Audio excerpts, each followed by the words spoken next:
Bueno, pues buenos días, buenas tardes, buenas noches, buenas madrugadas, buenas las horas que sean, donde quiera que estén ustedes. Muchas gracias por acompañarnos. Bienvenidos, gatitos y perritos, niños y niñas, brothercitas y sistercitos, a esta emisión del Rey va Desnudo en su versión de los jueves que se llama Revista Semanal. Y en este caso será una revista bisemanal porque la semana pasada, pues yo estaba comiendo, la verdad, estaba yo comiendo ostras en Galicia. Y después de las ostras estoy comiendo croquetas de marisco y pollo a feira. Digo, pollo a feira, pulpo a feira, y unas almejas a la marinera brutales, y un arroz con gambas y bogavante y vieiras, que también estaba de rechupete. Y, bueno, pues uno va a Galicia, entre otras cosas, a comer marisco, que aquí también hay buen marisco, pero allá es otro, es distinto. Y entonces, pues estuve básicamente haciendo eso porque no hubo mucho más que hacer porque tuvimos una borrasca que afectó todo el Cantábrico y por lo tanto llovía en la mañana, ya en la tarde llovía, pero de noche ya seguía lloviendo. Entonces estuvimos así 4 días y estuvimos en el torneo de baloncesto de mi hijo, que era lo fundamental, aunque no les fue muy bien, que digamos. Y esa es la historia de por qué tenemos una revista bisemanal en esta ocasión. Y les agradecemos muchísimo que nos acompañen y que estén con nosotros. Con todos los que estamos aquí desde nuestros estudios de Nueva York, la Gran Manzana, tenemos a nuestro camarógrafo, que soy yo, a nuestro especialista en luces, que soy yo, al de sonido, que soy yo, con mucha ayuda de Alex Álvarez Tilles, a la gente de vestuario, de maquillaje, de peinado, de toda la gente que trabaja aquí conmigo y que no hay nadie más que yo en este pequeño estudio que he armado para poder conversar con ustedes de cuando en cuando. Y bien, empezamos por el principio, que es la forma adecuada de hacer las cosas, y la forma mejor de hacer las cosas es hablar de lo que hice ayer, porque el escándalo pues, ha sido mayúsculo. A ver, desde pues, qué bien que hiciste algo muy equilibrado, hasta eres Satanás y te cocerás en los infiernos a fuego lento como si fueras un bogavante para el arroz que me comí. Bogavante es el bugre. Vamos, que he sido objeto de todo tipo de comentarios y muchos de ellos sin entender que lo que estaba yo haciendo era comparar lo que estaba diciendo, lo que está diciendo la gente acerca de Francisco, y unas exageraciones enormes respecto de su personalidad y de su accionar como papa, etcétera, etcétera, y comparándolas con lo que realmente hizo, con sus actos reales, con sus declaraciones reales, con sus momentos. La gente, es que tú quieres que sea una especie de Che Guevara. Yo no quiero nada, yo no espero nada de los papas. Yo sé que siempre van a ser iguales porque así funciona el asunto. Entonces no espero en realidad que los papas sean mejores de lo que son. Pero estaba yo comparando el mito, la idea esta, los ultraprogresistas que decían, ay, es que es el papa más avanzado de la historia porque hizo mucho por los pobres. ¿Qué hizo? Nada. Y por la mujer tampoco. Ah, bueno, pero por los niños violados por los sacerdotes pues, tampoco hizo nada. Bueno, y entonces, ¿qué hizo por los inmigrantes? Un día les regaló una tarjetita de llamada prepagada y un pase por un día del metro de Roma. Costaba, me acuerdo, 2 euros o algo así. Una vez, una vez. O sea, yo lo único que hice fue comparar lo que se dice con lo que hizo. Ya me estaban acusando de que si yo quería que los papas, y sí, yo no quiero que los papas hagan nada más que desaparecer, junto con el tema de la religión que llevan. Por cierto, ya que estamos en esto, una cosa que me preguntaron ahora y que es interesante. ¿Por qué va tanta gente, tantos dignatarios, primeros ministros, presidentes, líderes mundiales, van al funeral de Francisco, si no son ni católicos, ¿no? Y pocos son coherentes, como el presidente de gobierno de España, Pedro Sánchez, que dijo, no, pues yo no voy, pero van a ir representantes de mi gobierno, entre ellos una comunista que cree que es atea, pero pues ahí va. Yolanda se apunta en bombardeo con tal de alimentar sus sueños de ser presidenta de gobierno algún día, la primera presidenta de gobierno prologuista del Partido Comunista de Marx y Engels que alcance el poder en España. Entonces va Yolanda y va gente del gobierno, que está bien que vayan, pero hay que ver por qué. Pero Pedro Sánchez dijo que no podía ir, Putin dijo que no podía ir pues, por otras cosas, básicamente porque están. Pero alguien me hizo una pregunta interesante, ¿por qué si no son católicos les interesa esto? Y yo les recomiendo a esta persona, que ahora veo quién era, Eh, eh, eh, eh, eh. No, pues no lo encuentro así a primer golpe. Pero era, me preguntan si llegué bronceado, pues no llegué bronceado porque obviamente no había. Pero hice este video hace un año, que es por qué van los dirigentes políticos a ver al Papa sean o no católicos, y es tratando de analizar y de explicar cuál es el poder real del Vaticano, el poder político y social que tiene en todo el mundo. Yo decía en el video que es eh, el segundo imperio más poderoso del mundo, hablando de imperios, eh, porque se trata del que tiene más, el único que tiene más dinero, además de poder militar, que él, pues es Arabia Saudí.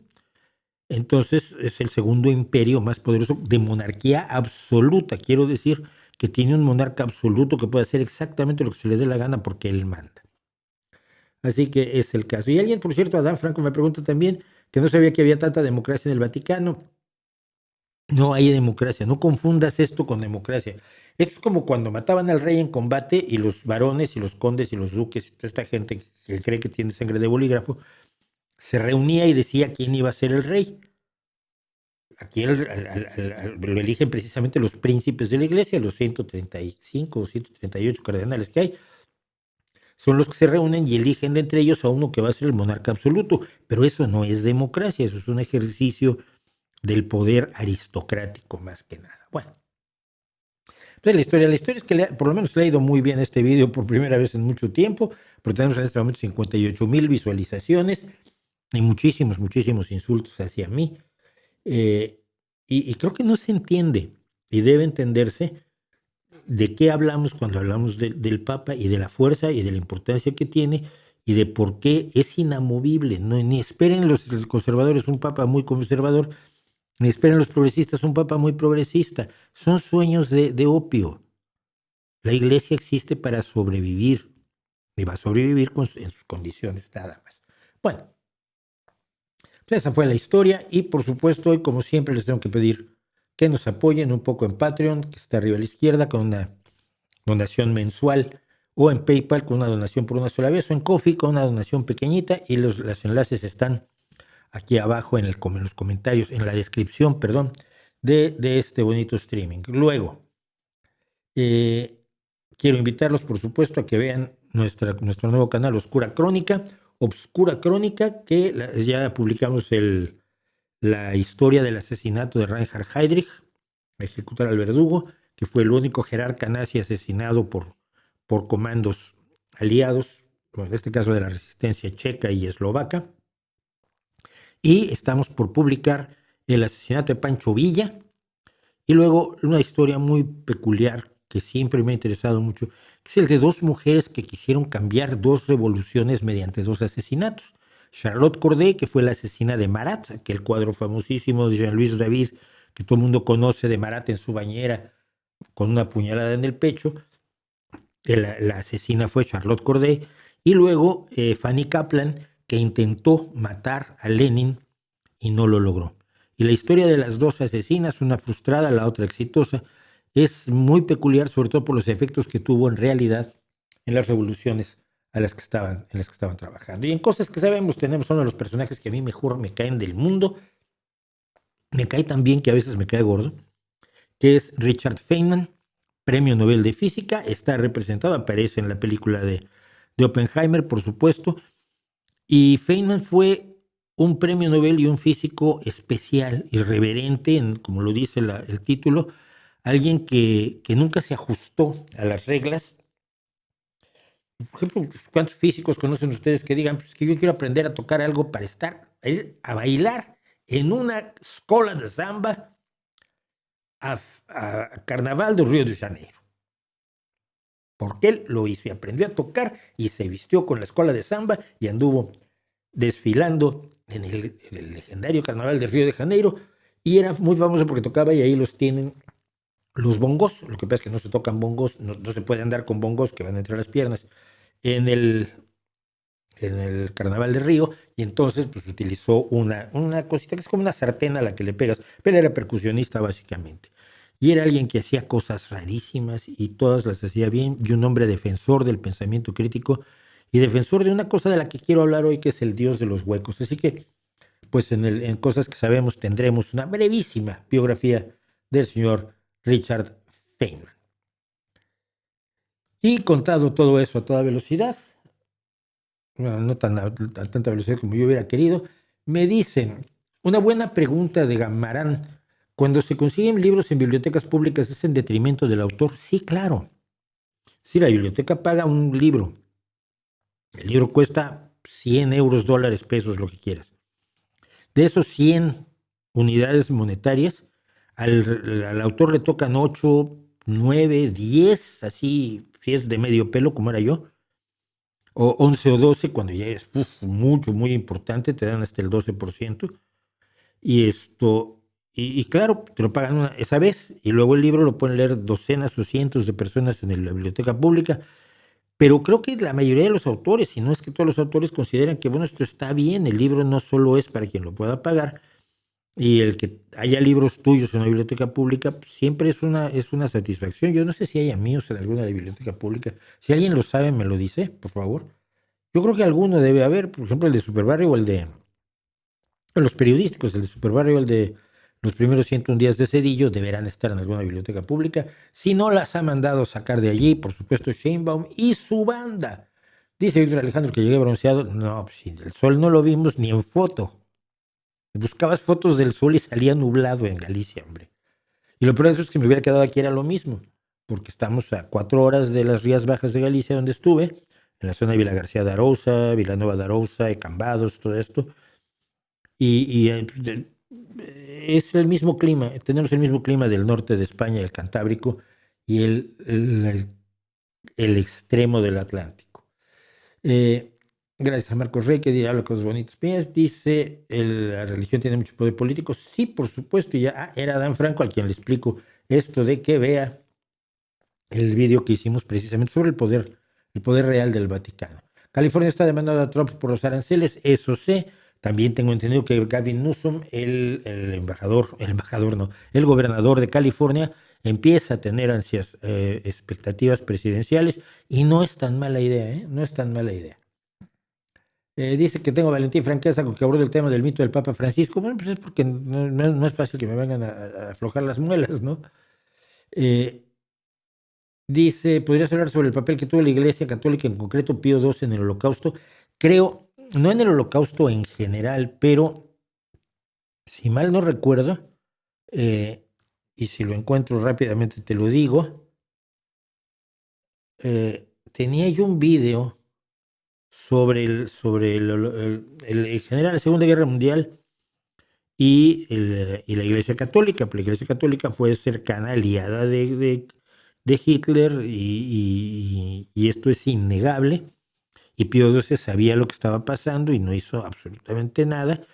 Pero cuidado, las líneas de ratas de las que tú hablas no tuvieron que ver con el Papa directamente. Fue un cardenal nazi, Alois Judal, el que organizó las líneas de ratas del Vaticano. Fueron varias vías de escape de los nazis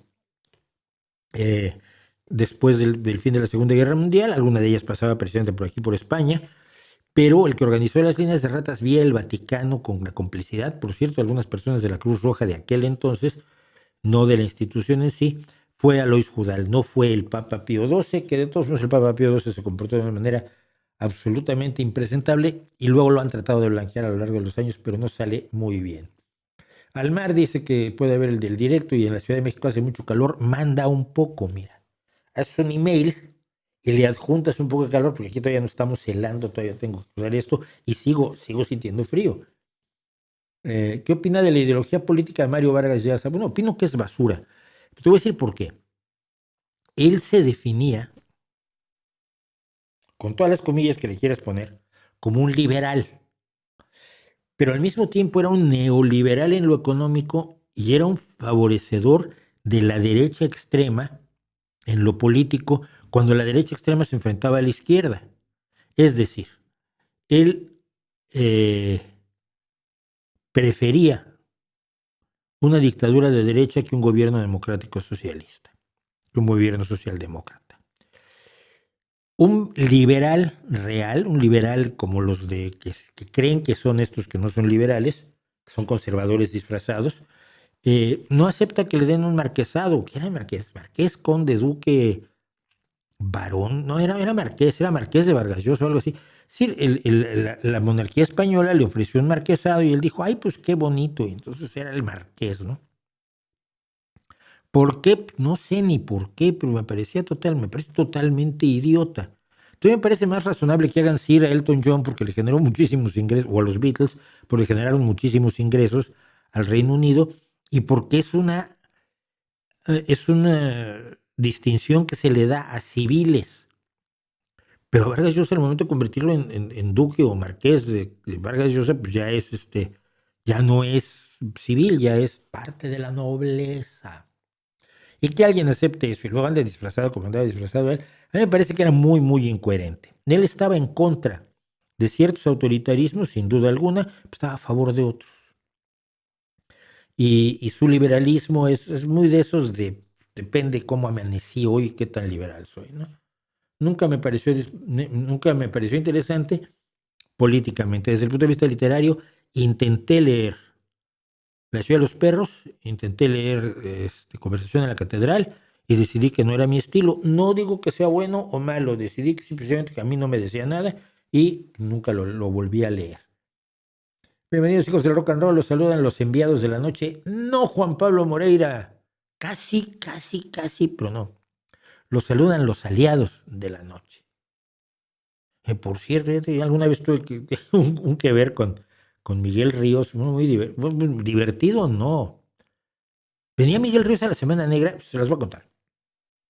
Total, perdón, no quiero perder mucho tiempo, pero esta es buena. ¿Qué hora es? Sí. Me dicen que viene Miguel Ríos, le van a hacer un homenaje en la Semana Negra o algo por el estilo, y venía y quería cantar. Bueno, pues es lo suyo, ¿no? Pues cantante. Y entonces necesitaba un tecladista. La Semana Negra aquí se lleva a cabo en el mes de julio. Es el mes del verano. Es un mes del verano. El verano es la época en que los músicos de este país, por lo menos y de muchos países, el verano es cuando trabajas. Por lo menos en Europa, el verano es cuando tienes que conseguir todos los contratos que puedas, porque luego en invierno tienes un bolo que le llaman, una tocada que diríamos en México, cada 3 semanas o algo así. Entonces el verano es de trabaja mucho, y si tienes un grupo, tu grupo toca casi todas las noches en distintas ferias y festivales y conciertitos y lo que se pueda.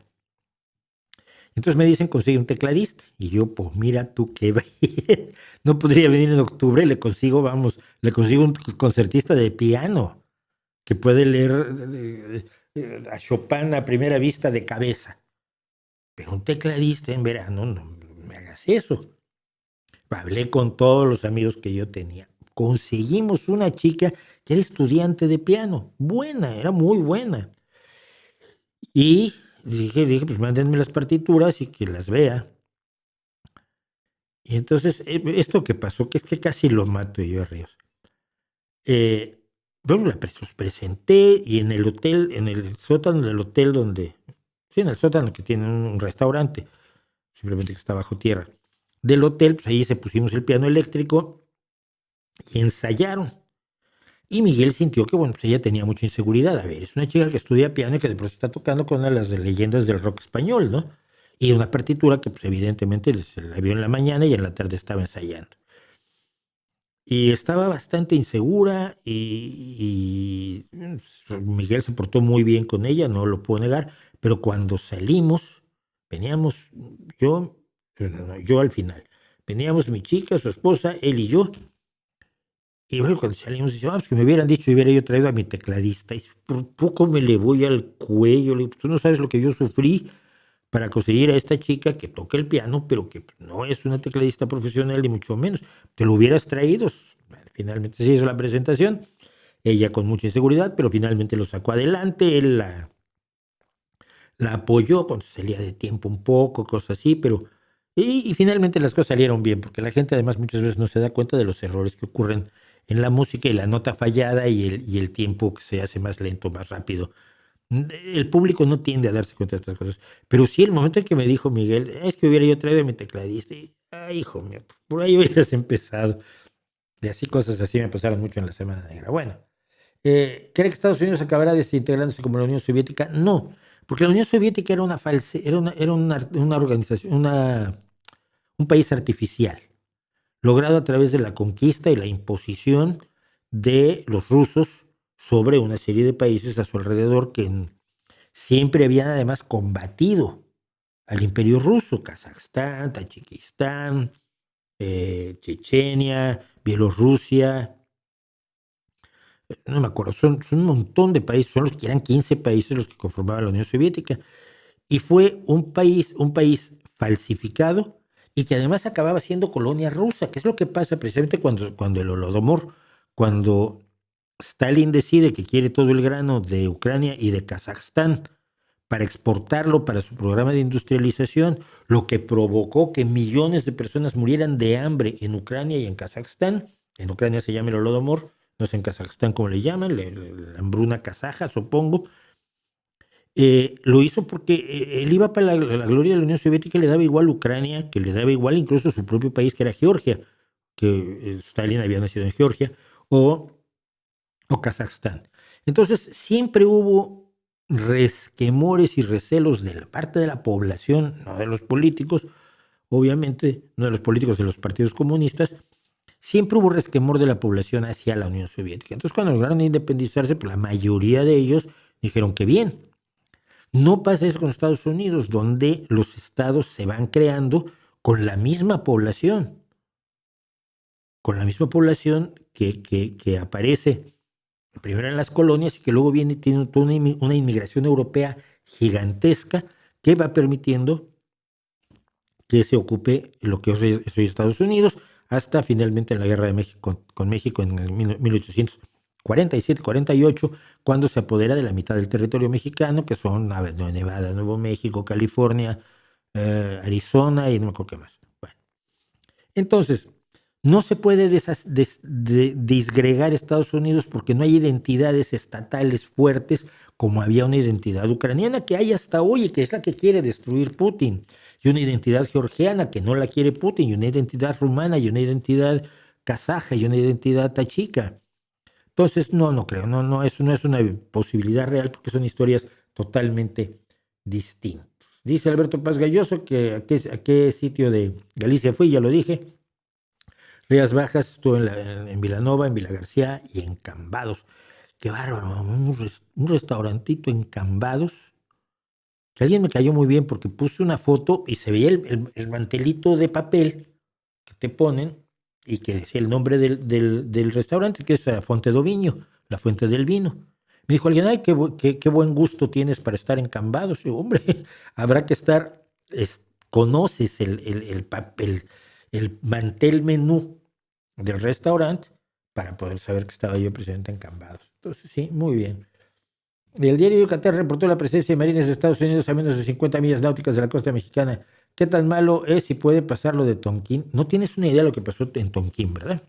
Bueno, mira, Francia tenía una guerra con Vietnam por la independencia de Vietnam. O sea, Vietnam había sido colonia francesa. Pero los franceses empezaron a decir, mira, nos vamos y que esto se acabe. Pero Estados Unidos veía con preocupación que Vietnam iba a caer en manos de los comunistas porque el más popular de todos los luchadores de la independencia era Ho Chi Minh y era comunista y estaba apoyado por China y por la Unión Soviética. Entonces Estados Unidos decide entrar en la guerra y para ello genera el incidente del Golfo de Tonquín, donde hay una agresión que al parecer nunca ocurrió en realidad. No tiene absolutamente nada que ver con lo que pasa en México. No hay una Guerra Fría, no hay una Unión Soviética, no hay una China, no hay nada. Entonces, no puede haber nada similar al incidente del Golfo de Tonquín. Lo que está haciendo Estados Unidos es probar su fuerza. Mientras Sheinbaum se llena la boca diciendo, es que a México se le respeta, que ojalá a México se le respetara, pues no mucho, desgraciadamente, porque Donald Trump no respeta a nadie, no nos hagamos tontos. No respeta a nadie más que a sí mismo. Entonces esas grandilocuencias de Sheinbaum, hemos logrado detener las avancias imperiales de los Estados Unidos. Y le falta envolverse en la bandera y tirarse del castillo de Chapultepec, que nunca ocurrió eso, por cierto. Entonces, pues, si ella se está llenando la boca, Estados Unidos está diciendo, no, mira, nosotros tenemos todo el poder del mundo, y además Sheinbaum ha hecho cuanto le ha pedido Donald Trump, y aún así le ha impuesto el 10% de aranceles a México. Ay, bueno, sí, pero no se los puso a tal cosa. O sea, me estuvo rompiendo la cara durante una semana, pero el lunes se paró media hora. ¡Ay, qué bueno es! Ya sí demostré que soy superior a él. No, hombre, no, eso no existe. Entonces, evidentemente Estados Unidos ejerce su poder por cosas de las que vamos a hablar hoy, porque su odio, el odio del gobierno de Estados Unidos, ya del gobierno, no solo de Donald Trump, hacia el inmigrante, hacia la persona de color oscuro, hacia el extranjero, es demasiado esencial para su política, mucho más que en el mandato anterior de Trump. Hablando de delitos españoles, ¿usted probó los controversiales conguitos de chocolate? Sí, me gustan mucho. No veo por qué sean controversiales. Controversiales porque estaban representados por unos niños negros, unas caricaturas de unos niños negros. Pues es que es legítimo caricaturizar a los niños negros. Yo tengo una sobrina negra, ya la conocen aquí porque estuvo conmigo hablando de música en Ahora Música en alguna ocasión. Estuvimos una semana con Laura, querida Laura, ayer estuve con ella. Y estuvimos hablando de música, nuestros gustos muy distintos. Yo tratándola de meter al rock y ella es que yo oigo trap americano. Bueno, a mi sobrina siempre su madre le ha dicho que es su conguito. Y, o sea, es que generalmente, y ahí se escandalizan no personas negras, ahí se escandalizan payasos que hacen el cosplay del buenismo. Es como las personas heterosexuales que andan defendiendo a los transexuales, al concepto que ellos tienen de los transexuales, y luego aparecen transexuales como, insisto, que a Melanova la hemos tenido aquí, o como muchos otros que yo conozco, y vamos a tener aquí, por cierto, a Nora la tengo que invitar, que es una niña que pues, estuvo a punto de transicionar, decidió no hacerlo, y te explica cómo era empujada hacia la transición. Esa gente que está defendiendo a otros porque cree que es el adalid del buenismo y no deja que los otros hablen. No deja que los otros hablen. Entonces, la mitad de las cosas que ofenden a los blancos, que defienden a los negros, no ofenden a los negros que yo conozco. He tenido compadres negros y he tenido amiguísimos negros y es como me lo decía alguna vez mi sobrina. Eso es que me dijeron que es que cómo permitía yo que me llamaran negra, y pues me giré y les dije, pues soy negra. Y es negra, ¿por qué? No pasa absolutamente nada. El racismo es otra cosa. El racismo es otra cosa. No son dos palabras que puedan ofender a alguien que estudió en la universidad. Por favor. Que hablar sobre la Iglesia Católica y su relación con la política colombiana, sé muy poco de eso. Busca un buen periodista colombiano que seguramente te lo puede contar. Llegando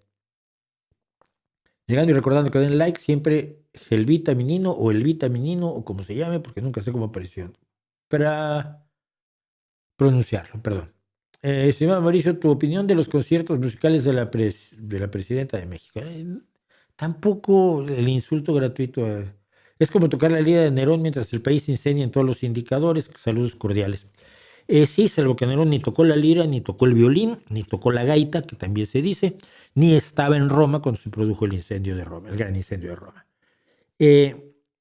No, mira, no es eso. Los conciertos de Sheinbaum son la parte clave del pan y circo, sobre todo cuando no hay pan. Yo le pregunté me acuerdo el nombre, al físico mexicano que estaba preocupado porque México no estaba pagando en el CERN, el Centro Europeo de Investigaciones Nucleares, en el gran colisionador de hadrones. México no estaba pagando la parte que le toca del mantenimiento y de los consumibles y de todo lo que hacen los científicos mexicanos ahí hace muchos, muchos años, ¿no? Le preguntaba yo, bueno, ¿como cuántos conciertos en el Zócalo debe México? Dice, no, hombre, ni uno.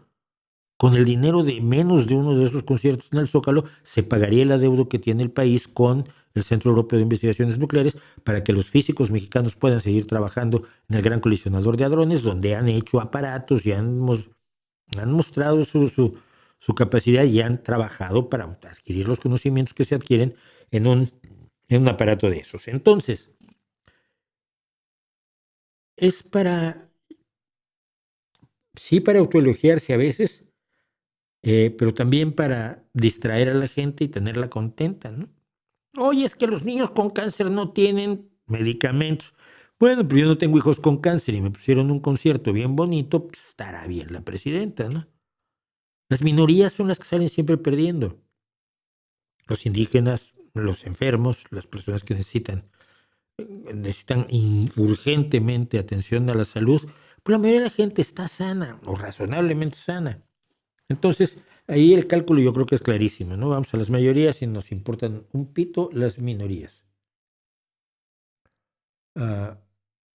Dice Sebastián Galeano, me han divertido bastante los memes sobre J.D. Vance y la visita al Papa. Luego de conocerlo prefirió morirse. Sí, fue espectacular. Fue espectacular la coincidencia. Evidentemente ahí tienen un caso. J.D. Vance no es cristiano, no es católico, afirma ser cristiano, pero fue a ver al Papa. Y Donald Trump fue a ver al Papa. Y Francisco, que era muy dado a reírse, pues en la parte de sus relaciones públicas se reía muchísimo. No tenía cara de resting bitch como yo. Y sin embargo, la foto en la que tiene peor cara de todas las que le tomaron en su papado fue la que estaba con Donald Trump, que estaba así como en plan de, ¿y a qué hora se va este cabeza de zanahoria?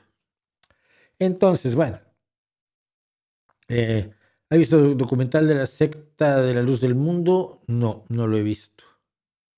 ¿Consideras que la religión tuvo un rol fundamental en la aparición de las primeras ciudades? No. No. ¿Una creencia compartida por muchas personas permitió agrupaciones mayores de gente? No. Lo que permitió agrupaciones mayores de gente fue el comercio y el intercambio y la defensa. Porque cuando tú tienes grupos separados de gente, tienen creencias distintas. Es lo que yo le decía a alguien el otro día. Porque me dijo, es que la religión es algo innato del ser humano. Bueno, si así fuera, todas las religiones serían iguales, ¿no? Pero no son radicalmente distintas. Porque cuando tienes grupos humanos separados, tienen creencias separadas, desarrollan imaginarios míticos diversos. Cuando los juntas siempre chocan. Entonces decir que se juntaron para poner una iglesia suena un poco extraño desde el punto de vista antropológico de lo poco que yo sé cuidado. No me parece que sea muy razonable, ¿no? Gracias por inscribirse a la Oscura Crónica, Rosa Tempa. Gracias por el superchat a Eric Ruiz.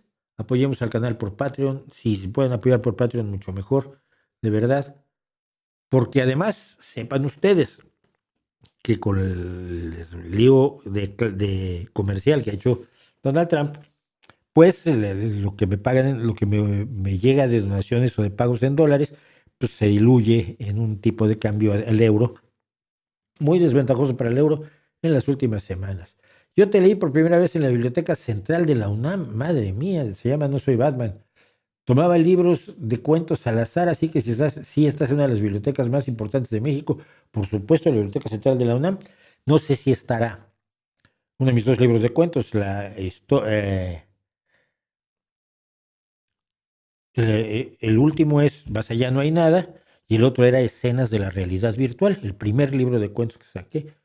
Prácticamente la editorial me ofreció todo, pero al final yo hasta lo fotocompuse con tal de poderlo publicar.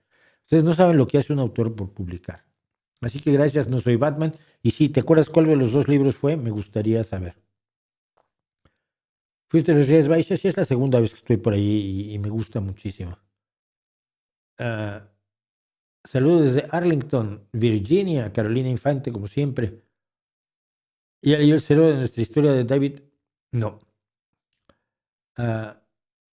Me hace mucha gracia que los pimientos del Padrón sean famosos, pero los de Herbo no, a pesar de ser casi el mismo sitio. Pero bueno, como decía mi abuelo, esas Rías Baixas son una maravilla. Pero los pimientos del Padrón tienen esa característica peculiar. Y es que el otro día hablaba con alguien de cómo los mexicanos no saben comer. Y se van a enojar conmigo enormemente, pero es cierto. Los mexicanos no saben comer. Tú pones un platillo que te comiste con pescado o lo que sea, y si no le pusiste salsa. No, no porque se puede comer sin salsa picante. No es posible que todo lo que pienses en el mundo tengas que agregarle salsa picante. Punto uno. Punto dos, como sin tortillas. No, mira, hay panes de todo tipo, hay panes de chapata, de brioche, hay panes hojaldrados, hay panes de distintos tipos de trigo, hay panes de maíz, hay panes de centeno, que a mí me gusta muchísimo el pan de centeno. No todo es con tortilla. Pero, eh, pero nos encontrábamos ante eso de que los mexicanos tienden a quererlo hacer todo con salsa y con tortillas, ¿no? No me acuerdo, pues, estábamos. Pues primero es el padrón. El amigo mío del que he hablado, el jesuita Luis del Valle, eh, cuyos diálogos conmigo respecto del ateísmo están en sus memorias, por cierto, nunca he podido tener un ejemplar de sus memorias, pues, desafortunadamente murió poco después de terminarlas y nunca me mandó un ejemplar. Luis del Valle me contaba que cuando se fueron al seminario a Italia, llevaron chiles para plantarlos y poder comer chile, porque si no comían chile sentían que no comían. Es una vergüenza, ¿no? De veras es una vergüenza. Tienes que hacer más cosmopolita. Y entonces los plantaron y tenían ahí en su pequeño lugar del seminario, tenían un plantío de chiles buenísimos. Dice que estaban buenísimos.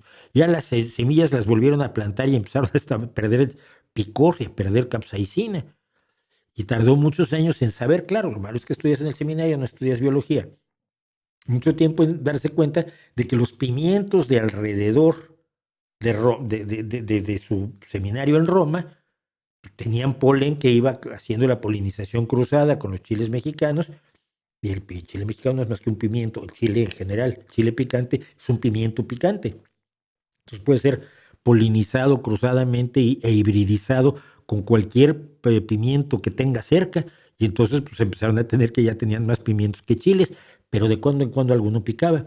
Y es lo que pasa con los legendarios pimientos del Padrón aquí en Asturias, que es unos pican y otros no, te dicen. Yo me acuerdo un amigo escritor, ¿cómo se llama? García Luna, sí, García Luna, que un amigo gallego que venía a la Semana Negra traía una bolsa de pimientos del Padrón y los empezamos a comer y decía, no pica nada, esto no pica nada. Y yo soy muy cauto porque yo no como picante casi, pero Juan Hernández Luna. Juan los estaba comiendo como si fueran golosinas y de pronto encontró uno de los que pican, pero que pican como chile habanero, que pican como chile de árbol, que pican que estaba llorando y este tío comía picante, yo lo sé siempre, ¿no? Y estaba sufriendo enormemente. Y ese es el chiste, que te traen un plato de pimientos asados generalmente con sal y algunos pican brutalmente y otros pues, saben a pimiento, está bien. Pero sí, los mexicanos deberían aprender a comer, a comer cosas distintas, no ser como adolescentes que solo comen filetes, ¿no? Mira, hay una historia de una vergüenza que pasó a alguien que fue con un compatriota a comer a la Tour d'Argent. La Tour d'Argent es uno de los grandes restaurantes de París, es famoso su pato prensado. De hecho, cuando te comes un pato prensado en la Tour d'Argent, cosa que haré algún día si me alcanza el dinero y estoy en París, es que tu pato tiene un número de serie. Y se tiene el número de serie de los patos que se comió Hemingway y de los patos que se comió Magritte y de los patos que se comieron todos los grandes personajes que han pasado por ese restaurante.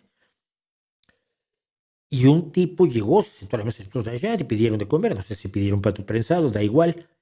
Sacó del bolsillo del saco de la americana para los españoles una lata de chiles. Le dijo, ¿le puedes pedir al chef que me abra esto? Porque no podía comer la más delicada comida parisina sin chiles. Es como si llega un estadounidense y le pide un taco de carnitas y le pone ketchup. ¿Me entiendes? Encontrar, conocer los límites y disfrutar las distintas maneras de hacer la comida que hay en el mundo y que todas son sabrosas, pues nadie come cosas horrorosas, eso yo lo he descubierto a lo largo de toda mi vida. Nadie come cosas horrorosas. Si alguien se lo está comiendo, está bueno. No somos tontos. Ahí en religiones seremos distintos, pero comida tiene que estar sabrosa. Y francamente es muy vergonzoso el mexicano que anda con su lata de chiles por el mundo. No hagan eso. Abran sus horizontes también gastronómicos. Me van a insultar. El filtro no es el filtro, Alberto Paz. Al parecer hay un problema con el micrófono el que había antes. No es que haya un filtro, porque es exactamente el mismo setup de la semana pasada, pero ahora con el Shure, porque sentí que el problema estaba más en el micrófono que en todo lo demás que le hemos puesto. Bueno.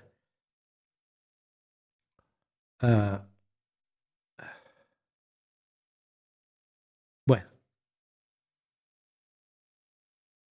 Es importante mencionar que Vargas Llosa siempre habla a favor del matrimonio gay, tanto en España como en Perú. Bueno, sí, o sea, es un aspecto. Si nadie, que alguien me parezca despreciable, no quiere decir que sea todo malo. Seguro que no pateaba gatitos por la calle. Seguro que no ahogó niños. Seguro que no hizo un montón de cosas horribles y despreciables. Pero el resumen final me parece que no es la persona con la que yo estaría. Bueno. Quería yo hablar un poquito acerca del Dios de los huecos, porque últimamente me han aparecido muchos comentaristas, de esos que ya no llegan ni siquiera a la lista de comentarios, que esta semana son comentarios palmarios, porque sí, que me dicen, ¿tú no crees en Dios? No.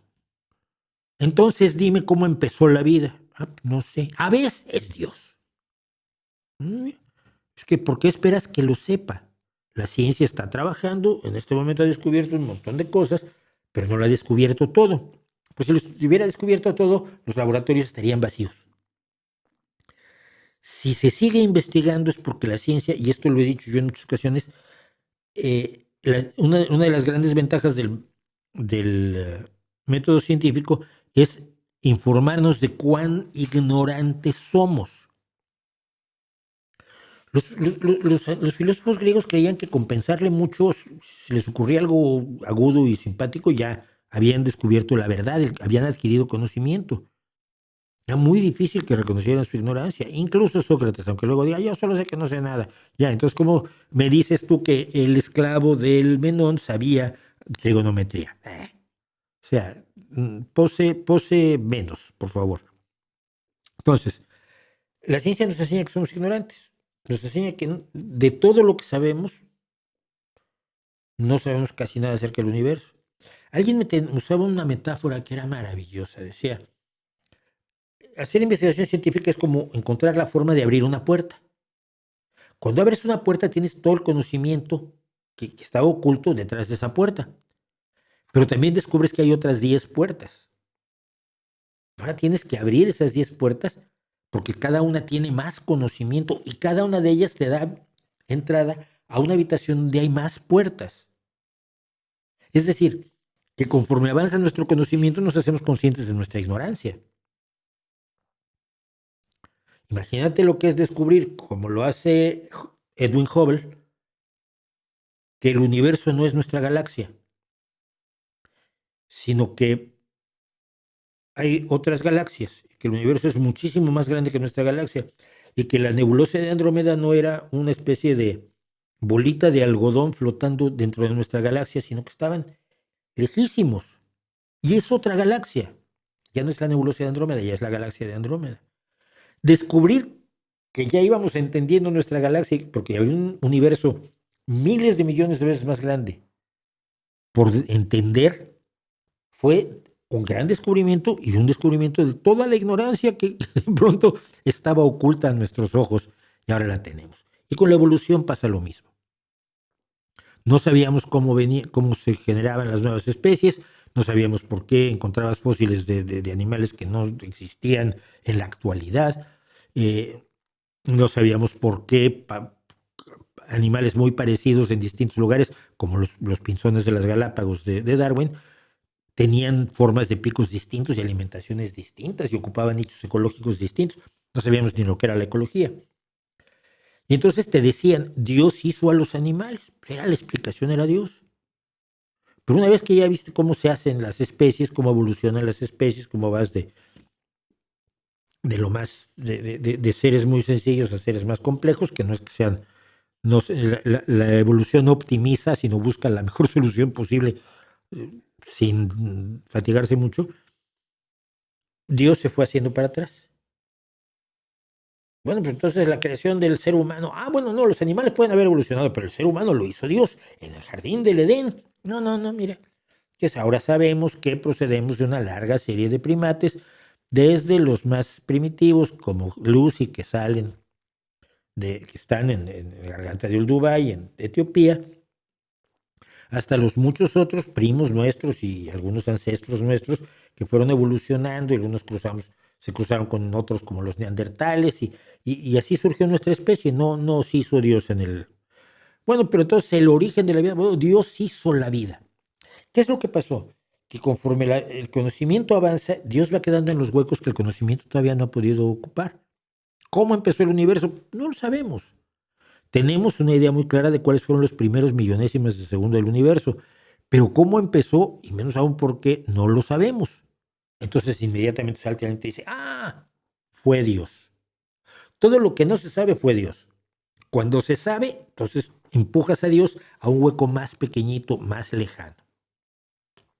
Pasó con la geología, pasó con la biología, pasó con la medicina. Las enfermedades las mandan los dioses. No, mira, no, es que fíjate que acabamos de descubrir que hay unos bichitos que no ves, pero que se multiplican dentro de ti, te pueden joder la vida de una manera espectacular, se llaman bacterias. Y mira, estos señores Pasteur y Koch las descubrieron y saben cómo funcionan las bacterias patógenas. Y luego descubrimos los virus, y luego descubrimos la genética, y con la genética descubrimos otras enfermedades que tienen su origen en la genética, y de enfermedades que tienen su origen en otras muchas causas. Entonces ya Dios no causa las enfermedades. Unos días inventó a los virus. Se queda en el hueco, se va al hueco. Piensen cuando el mundo se explicaba con dioses, ¿no? El trueno, pues, un dios. La lluvia, pues, otro dios. La tierra, pues, otra diosa. El mar, pues un dios. No, es que el mar se explica naturalmente y el relámpago pues, resulta que es electricidad. Entonces ya sacaste a Dios de allí.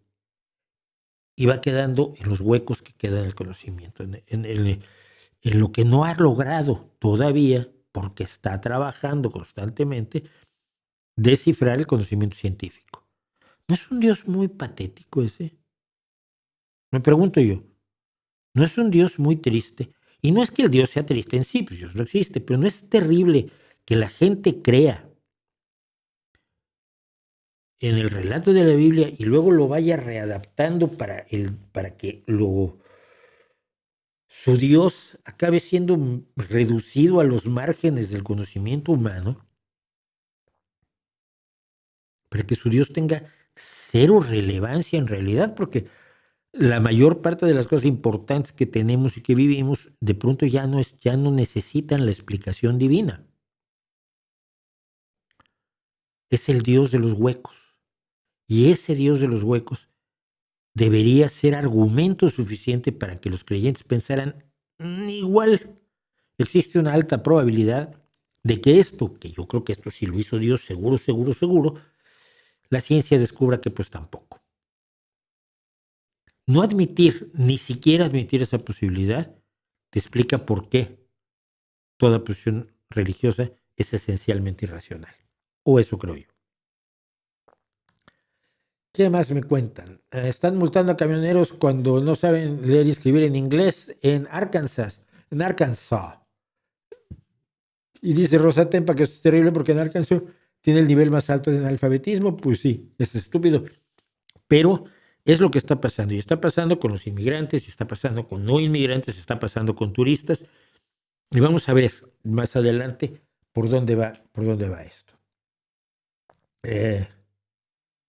Seguidor constante del canal, Chris 1979. Hola. ¿Qué opinas de la propuesta de Robert F. Kennedy Jr. aquí en Estados Unidos de crear un registro nacional de las personas diagnosticadas con autismo? A mí me preocupa. Tiene mucho por qué preocuparte.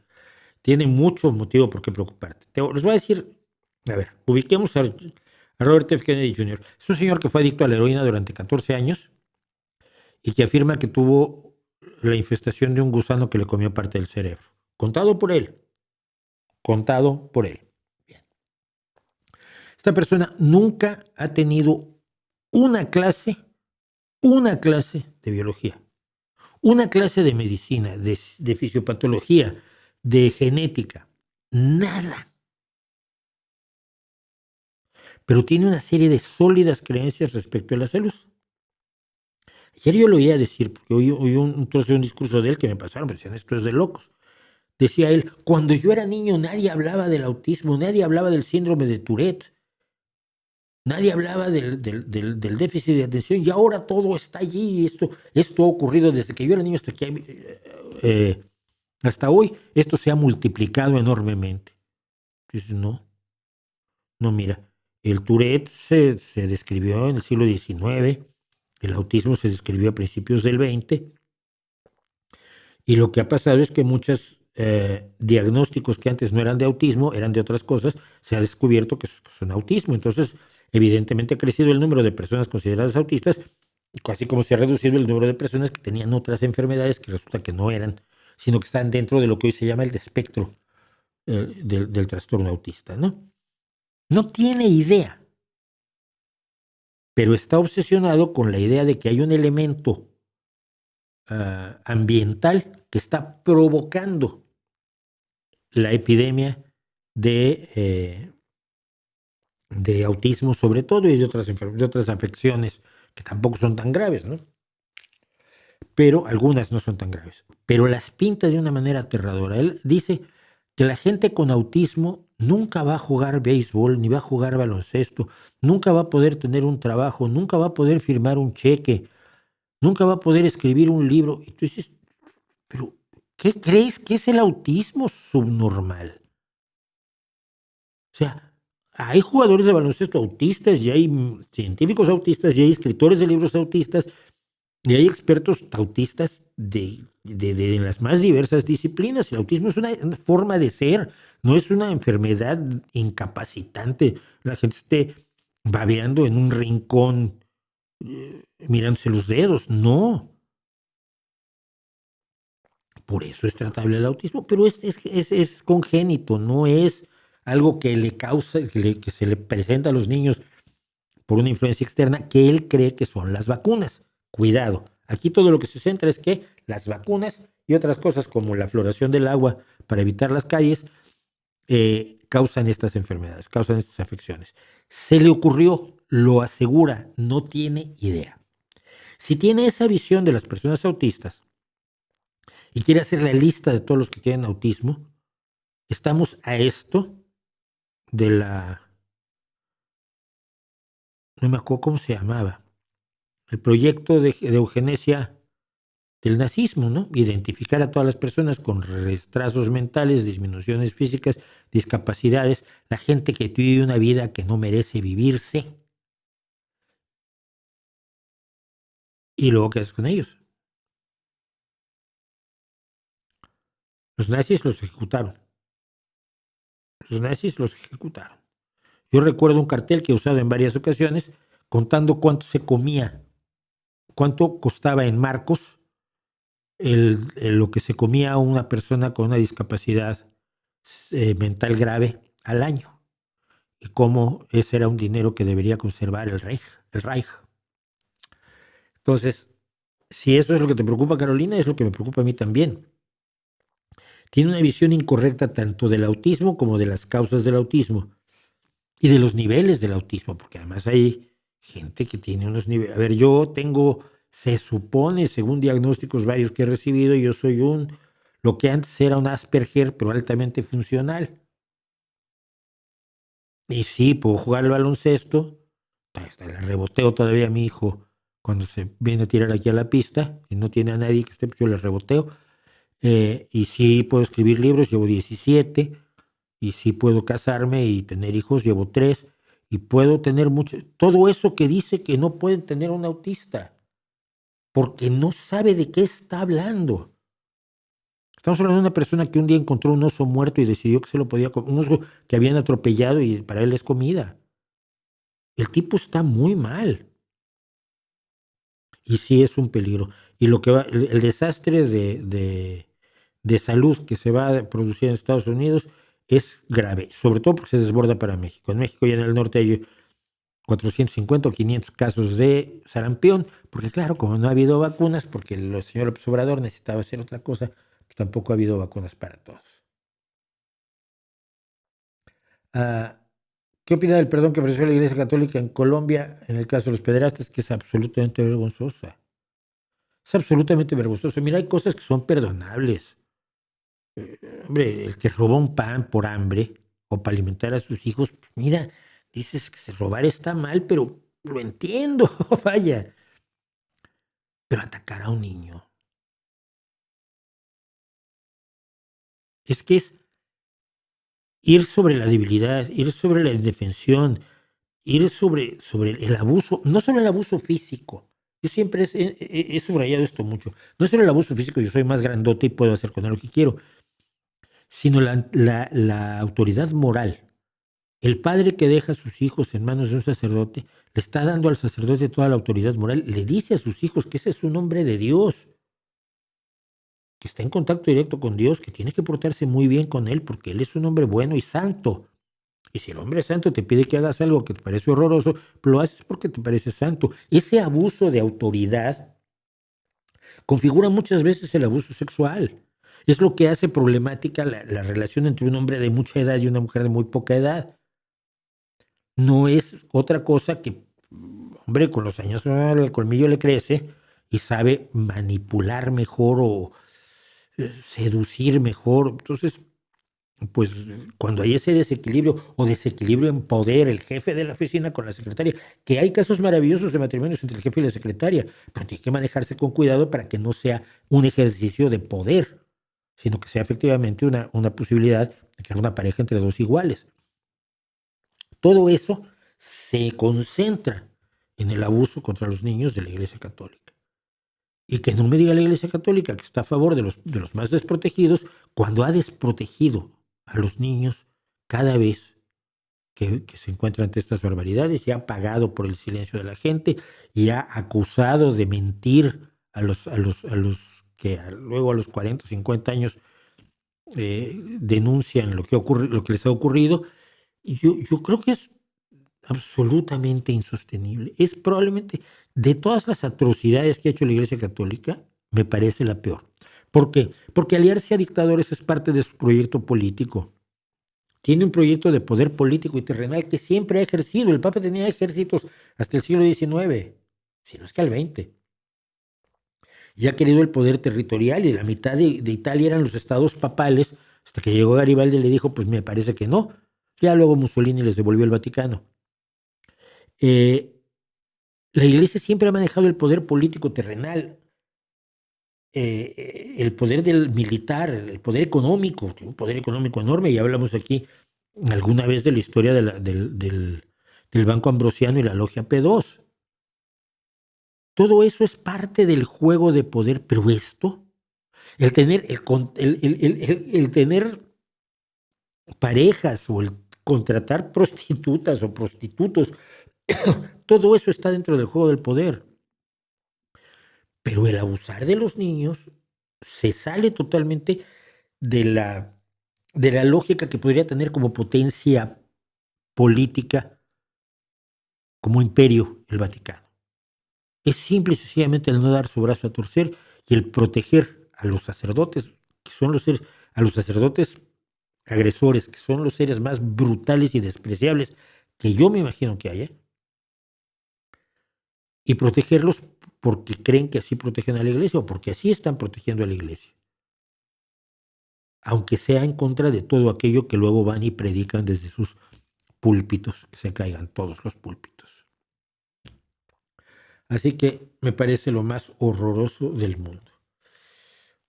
Bueno, y hablando de cosas horrorosas, a ver, me dicen, el crecimiento de la extrema derecha y cómo desde las izquierdas estamos enfocándonos en una lucha, mientras la clase trabajadora la tenemos abandonada.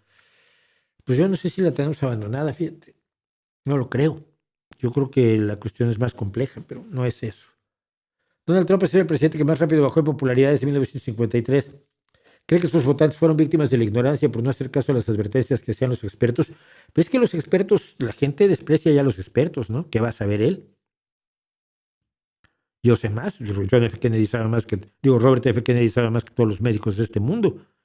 Donald Trump acaba de sacar otro ataque contra el doctor Fauci por el uso de las mascarillas en la epidemia de 2020, en la pandemia. Sin ninguna base, porque había tratamientos alternativos, y hombre, sí, la cloroquina, la que tú decías, y todos esos que no servían para nada y que está demostrado científicamente que no servían para nada. Pero lo sigue defendiendo, porque total, igual los expertos no saben nada. El desprecio a la inteligencia y el desprecio a lo intelectual son de las armas esenciales de la derecha. Los votantes estadounidenses pueden haber dicho, y yo entiendo, a ver, puedo tratarme de meter en la cabeza, tortuosa y todo, de un votante de la ultraderecha maga. No me gustan los inmigrantes, no me gusta la gente color feo. Yo soy blanco, yo soy verde, rosita, y los demás no me gustan, solo me gusta la gente como yo. Bueno, estás mal, pero bueno. Y no me gustan los que no hablan inglés, así que todos tienen que hablar inglés mal como yo, porque la mayoría de la gente maga habla muy mal inglés. He oído a millones de ellos, no a millones, pero he oído a cientos de ellos, o miles a lo largo desde 2015. Luego, no me gustan los homosexuales, los heterosexuales, las lesbianas, los drag queens, los transexuales. Toda esa gente no me gusta y me da horror. Bueno, pues, está muy mal eso. Y además Biden ha provocado una inflación altísima. No es cierto, pero bueno, te lo crees, te lo crees. Entonces yo voto por Donald Trump para que acabe con la inflación, eche a los inmigrantes y saque a los homosexuales de mi sociedad, a los heterosexuales en general de mi sociedad. Pues hasta ahí lo entiendo. ¿Qué fue lo que se encontraron después? Que aparte de eso había todo un paquete que no podían creer que venía porque se lo estaban diciendo quiénes, los demócratas, que ellos consideran extrema izquierda. ¿Quién estaba diciendo lo que iba a hacer Donald Trump? El argumento que a mí me dijeron muchísimas veces en los comentarios en estos vídeos, pero son cosas que dice Donald Trump, pero no las va a cumplir. Y sí, ¿tú cómo? ¿Desde cuándo vives tú? ¿Pagas renta en la cabeza de Donald Trump o vives ahí gratis? ¿Cómo? Que ya sabes que no va a cumplir. Yo creo que sí va a cumplirlo. Yo creo que llega de una manera distinta a este mandato que al anterior, sobre todo porque trae ahora el proyecto 2025 y a toda una derecha súper reorganizada que no estaba allí en 2016. Entonces, los votantes se han dado cuenta de que había algo en el paquete que no les gustaba. Sigue gustándoles lo otro que nos parece, que a mí me puede parecer repugnante, ¿no? El racismo, el sexismo, el, el, el nacionalismo blanco que le llaman, pero está todo aquello, todo lo otro que ahora les causa problema. Pero por lo demás, con lo de los inmigrantes y demás no tienen problema, ¿eh? Están echándolos todos a la cárcel en El Salvador, que se pudran allá. No olvides eso. Los votantes de Trump que están desengañados de una parte, pero no de la otra.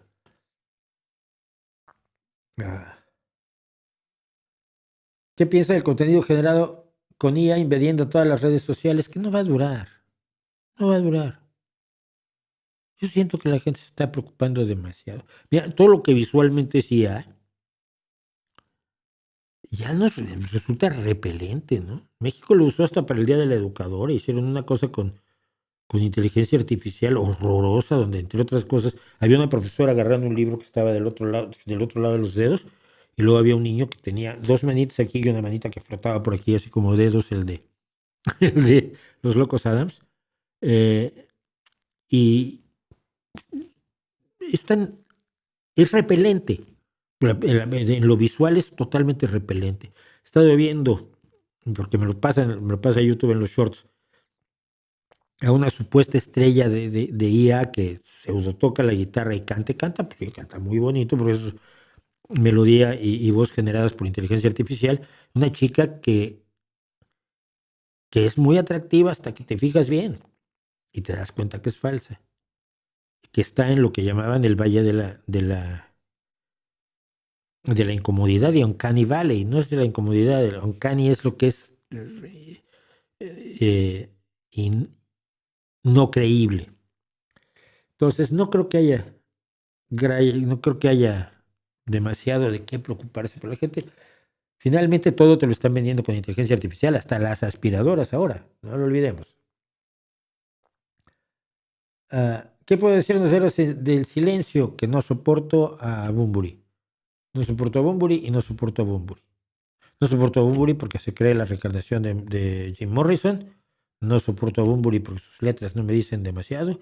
No soporto a Bunbury porque canta jadeando todo el tiempo. No me gusta. No me gusta. Así que pasemos a otra cosa. Hay algo que va a parecerles curioso a algunos, pero que a mí me parece interesante recorrer, y es de muchos, de ahora que Europa está rearmándose, cosa que parece que no le gusta en España ni al Partido Popular, que es de derecha, camino a la ultraderecha, ni a Podemos y Sumar, que son la ultraizquierda, digamos la ultraizquierda light, porque hay una ultraizquierda ahí sí de más Bildu, CUP o Partido Comunista del Pueblo Español, que son mucho más brutos todavía, aunque parezca increíble. Bueno. Pero ahora que Europa se ve en la necesidad de rearmarse ante el abandono de Donald Trump de la supremacía militar estadounidense, parece que quiere perderla, allá ellos. Se ha hablado mucho de la posición de Europa. Europa, desde el fin de la Segunda Guerra Mundial, no ha tenido una defensa fuerte. Ha dependido en gran medida de la capacidad de defensa de los Estados Unidos. Y algunos dicen, pues claro, ahora ya, porque Donald Trump en su anterior mandato ya había pedido que aumentara su gasto en defensa Europa y no se hizo, y ahora les voy a explicar por qué. Y entonces dicen, claro, ahora lo van a hacer los europeos, sí, lo van a hacer de una manera que no le gusta a Donald Trump. Pero, ¿por qué se dio esto? Yo siempre he dicho, si a Europa le dicen, no, yo te voy a defender, tú no tienes por qué gastar en defensa, no sufras demasiado, y yo me hago cargo, yo tengo mis bases militares, tengo mis soldados, tengo mis armas nucleares. ¿Te encargas tú? Sí, vos encárgate tú. Vamos, la posición es enormemente cómoda y ha sido cómoda para Europa. No le veo yo mayor problema a eso. Pero, ¿por qué se dio esto? Aparte de ese está bien, porque Estados Unidos lo ha querido. La debilidad, entre comillas, cuidado, de la defensa europea, sobre todo de una defensa europea coordinada a través de la Unión Europea o de uniones entre países, ha sido combatida desde finales de la Segunda Guerra Mundial por Estados Unidos. A Estados Unidos le ha convenido la debilidad europea para mantener ¿qué? Para mantener su preeminencia como potencia mundial en lo político, lo económico y lo militar, que es lo que Donald Trump está ahora tratando de destruir, no sé por qué, o sin darse cuenta que lo está haciendo. Tiene bases militares en el continente, decenas de miles de soldados en Europa y, como decíamos, las bases de lanzamiento de armas nucleares. Pero en algunos momentos, distintos países europeos han tratado de independizarse de este esquema de defensa de los Estados Unidos. Por ejemplo, la política de defensa común del Reino Unido y Francia entre 1998 y el año 2001 buscaba precisamente que Reino Unido y Francia tuvieran un esquema de defensa compartido fuera de la OTAN y fuera de Estados Unidos y lejos de Estados Unidos. El gobierno de Estados Unidos, a través de la entonces secretaria de Relaciones Exteriores, Madeleine Albright, se opuso enérgicamente a que fueran a independizarse en defensa Francia y el Reino Unido. En 1999, la Unión Europea ya como tal se propuso un plan de defensa que incluía la creación de una fuerza de 60,000 soldados, fuerza de reacción rápida, de respuesta rápida, que en caso de necesidad, en cuestión de semanas, podía estar operativa. Estados Unidos se opuso enérgicamente a que desarrollara este proyecto la Unión Europea en el año 2000. Dijo que no se admitiría que hubiera un grupo con cierta independencia de defensa dentro de la OTAN, un grupo europeo, una especie como de subgrupo europeo dentro de la OTAN. no lo iba a admitir, y el entonces secretario de Relaciones Exteriores y de Defensa, perdón, también lo dijeron. Su miedo era que una defensa europea hiciera irrelevante a la OTAN y reducir la fuerza de Estados Unidos en Europa, cuando a Estados Unidos le interesaba, por supuesto, mantener su hegemonía en Europa. Pero no solo es la presencia militar de Estados Unidos. Europa depende de las cosas que permiten combatir. Y esto lo hemos visto en Ucrania ahora. Cuando Estados Unidos le quitó ya no solo las armas, sino el apoyo de satélite al gobierno ucraniano, ha permitido que los drones rusos estén atacando blancos civiles y matando a decenas de civiles inocentes y a niños. Porque sin el apoyo de los satélites de vigilancia, de los que Estados Unidos tiene la mayor fuerza, o la mayor presencia, la mayor capacidad, no puedes combatir. Los sistemas de repostaje en el aire, esos aviones tanque que repostan a aviones caza en el aire, que los alimentan de combustible, esos son esencialmente estadounidenses. Los grandes aviones, no me acuerdo del C-6 o C-16, no me acuerdo cuál es, aviones de transporte que pueden llevar grandes cantidades de equipo y personal en cosa de horas a cualquier lugar del mundo, solo los tiene Estados Unidos. Todo eso te permite el combate. Ya no es solamente que tengas a los soldados y las balas, ¿no? Pero ante esto, de todos modos, Donald Trump había estado insistiendo en que Europa gaste más en defensa. ¿Por qué? Si querían tener la preeminencia militar, ¿por qué quieren que se aumente el gasto en defensa? Bueno, porque la mayor parte del gasto en defensa se hace comprándole armas a empresas estadounidenses. El 64% del armamento que tiene la OTAN es de origen estadounidense. Y parte de ese armamento tiene software cuyo acceso solo lo tienen los fabricantes en Estados Unidos, que te pueden desactivar un arma unos misiles antiaéreos simplemente a través del software. Entonces, ahora que Europa ha decidido que necesita rearmarse y que esto estuvo muy bien hasta ahora, pero dadas las condiciones nuevas ya no es negocio, una de las propuestas que ha hecho en su gasto de muchos miles de millones de euros, y es una tragedia que haya que gastar en armamento, pero más tragedia es que te ataquen sin que tengas defensa.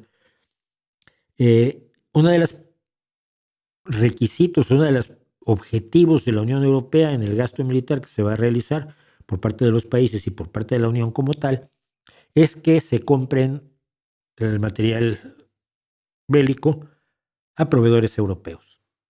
¿Quién creen que se ha opuesto? Estados Unidos a través de su secretario de Estado, Marcos Rubio.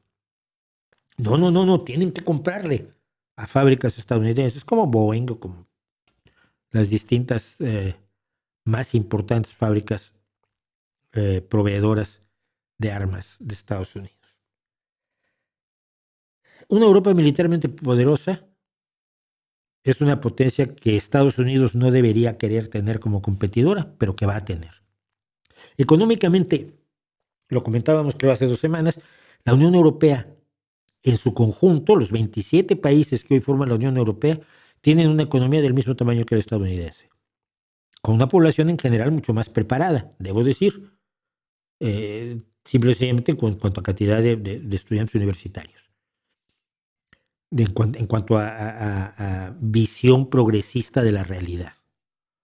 Pero económicamente estamos a la altura de Estados Unidos. La única economía superior es China, pero hay que repartir entre todos los chinos, y esto, cuando lo ves per cápita, no es tan grande. Pero China es la primera potencia y la segunda potencia económica es la Unión Europea y Estados Unidos, casi a la par.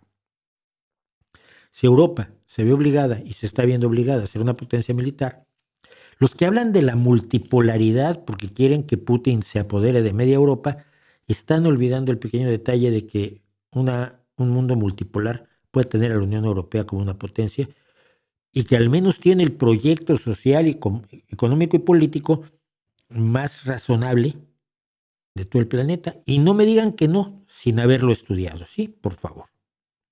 Así que si Europa ha sido militarmente débil, ha sido porque Estados Unidos así lo ha querido desde 1945 y ahora 80 años después, que ahora en este año se cumplen los 80 años del fin de la Segunda Guerra Mundial. 80 años después, las cosas tienen que cambiar. Ay, ¿cómo lo ven? Me cuesta regresar a lo natural. Los ateos han tenido grandes compositores como los cristianos, Vivaldi, Handel, Bach o Beethoven, Verdi. Fíjate, estás viendo desde Vivaldi, que es renacentista, hasta Beethoven. Son 400 años, ¿no? Para que me puedas mencionar 5. Después de que haya 400 años de ateísmo mayoritario en el mundo, vemos, ¿no? Porque, bueno, definitivamente en la música clásica no lo sé, pero en la música popular pues, tengo enormes compositores ateos, pero enormes compositores ateos. El rock no está lleno de Kid Rock es una excepción, ¿eh? Así que, pero sí, estoy precisamente, vamos a hacer, y no sé si la próxima semana o dentro de 2, por ahí, la historia del ateísmo, porque el ateísmo en realidad comienza en el siglo XVII y no se generaliza como forma ni de organización de una sociedad laica, ni de un reconocimiento de no te maten por ser ateo, sino hasta mucho tiempo después. ¿Cómo puedes competir? No, los ateos tampoco han hecho tantos edificios como los griegos. Mira, entonces a lo mejor Zeus existe. Luego están los grandes, las grandes edificaciones egipcias. Los cristianos nunca han hecho una pirámide como la de Keops. Igual Anubis es el dios de verdad y no Jehová. Ay, por favor, trata de controlar las comparaciones estúpidas que por lo menos hazlas con tu nombre y tu cara, ¿no?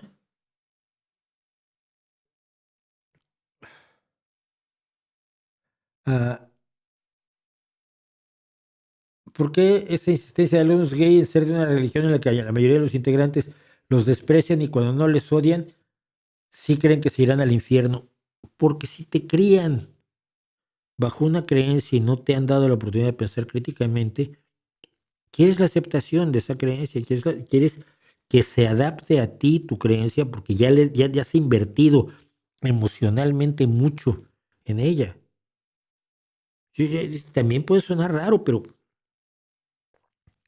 yo lo veo así. Yo creo que una persona que ha sido criada, que está convencida de toda la mitología cristiana y se ve enfrentada al hecho de que es homosexual o bisexual o transexual, va de todos modos a querer que su creencia, si dicen Dios es todo bueno, pues que sea bueno conmigo, ¿no? Como soy, que me acepte como soy. Y si Dios me acepta como soy porque me hizo así, pues también la iglesia debería de hacerlo. Yo creo que eso tiene una lógica seria e importante. Podrías decir lo mismo acerca de las mujeres. ¿Cómo las mujeres son cristianas cuando, bueno, católicas en concreto, cuando se les ha despreciado y echado a un lado? Todavía si eres anglicana, ya puedes ser hasta obispo, ¿no? Y algún día será obispo de Canterbury, alguna mujer. Pero, arzobispo de Canterbury, perdón, una mujer. Pero, ¿por qué las mujeres son católicas si el catolicismo desprecia a la mujer? Yo qué sé. Me imagino que por una lógica más o menos así parecida a la que trato de desentrañar, ¿no? Ah, es frecuente que bastante gente de la derecha diga que no tiene ideología. Es un intento de sacralizar su pensamiento planteándolo como el orden natural de las cosas. No, pues que está mal visto ser de derecha. Está peor visto ser de derecha que ser de izquierda, en general. Eh, es que es muy difícil. Ha tratado de rescatar el respeto por el pensamiento de derecha. Y hay un cierto pensamiento de derecha que tampoco es tan horrible, pero quienes realmente militan en la derecha se ven avergonzados. Yo creo que se ven avergonzados en general. Eh, Mira, Dice, no soy Batman. El libro que leí en la Biblioteca Central fue Más allá no hay nada y mi cuento favorito era El libro de García, me parece que así se llama.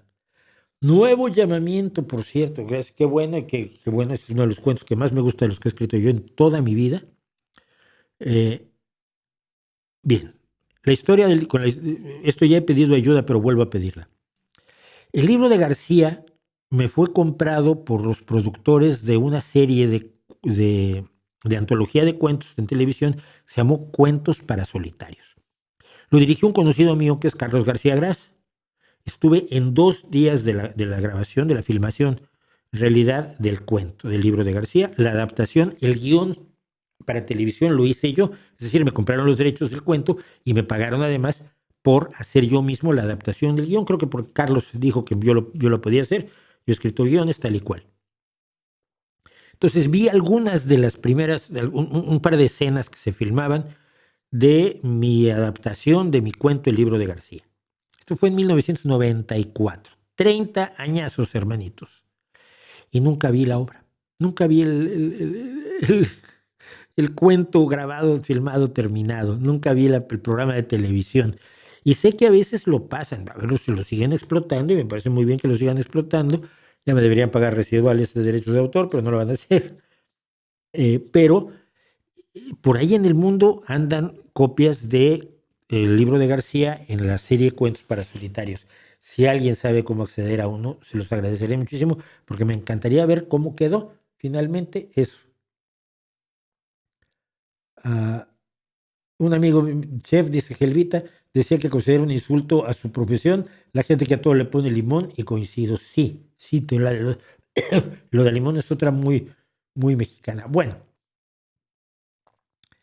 ha llegado la hora de que nos pasemos a ver al Noble Irreverente y nos demos 7 minutos de descanso. Y si hoy nos alargamos un poco va a ser por buenos motivos, porque de comentarios estamos muy largos, porque fueron los comentarios de 2 semanas, aunque traté de recortar. Y además hay otras varias cosas que quiero ver hoy, como la guerra cultural de Donald Trump, los hijos del tema de la conspiranoia de Elon Musk y sus hijos, y la historia de el que es el cerebro nazi de Donald Trump, Stephen Miller, que es alguien que creo que debemos conocer, entre otras varias cosas que quisiera yo que viéramos hoy. Pero de momento vamos a ver la historia, la biografía rápida del señor Feynman, uno de los físicos más extraños, más peculiares, el físico que tocaba los bongos y hacía y resolvía ecuaciones en lugares de striptease. Richard Feynman. La presencia en la cultura popular de Richard Feynman, el más iconoclasta de los físicos teóricos, parece crecer al paso de los años, y no solamente por su premio Nobel de Física.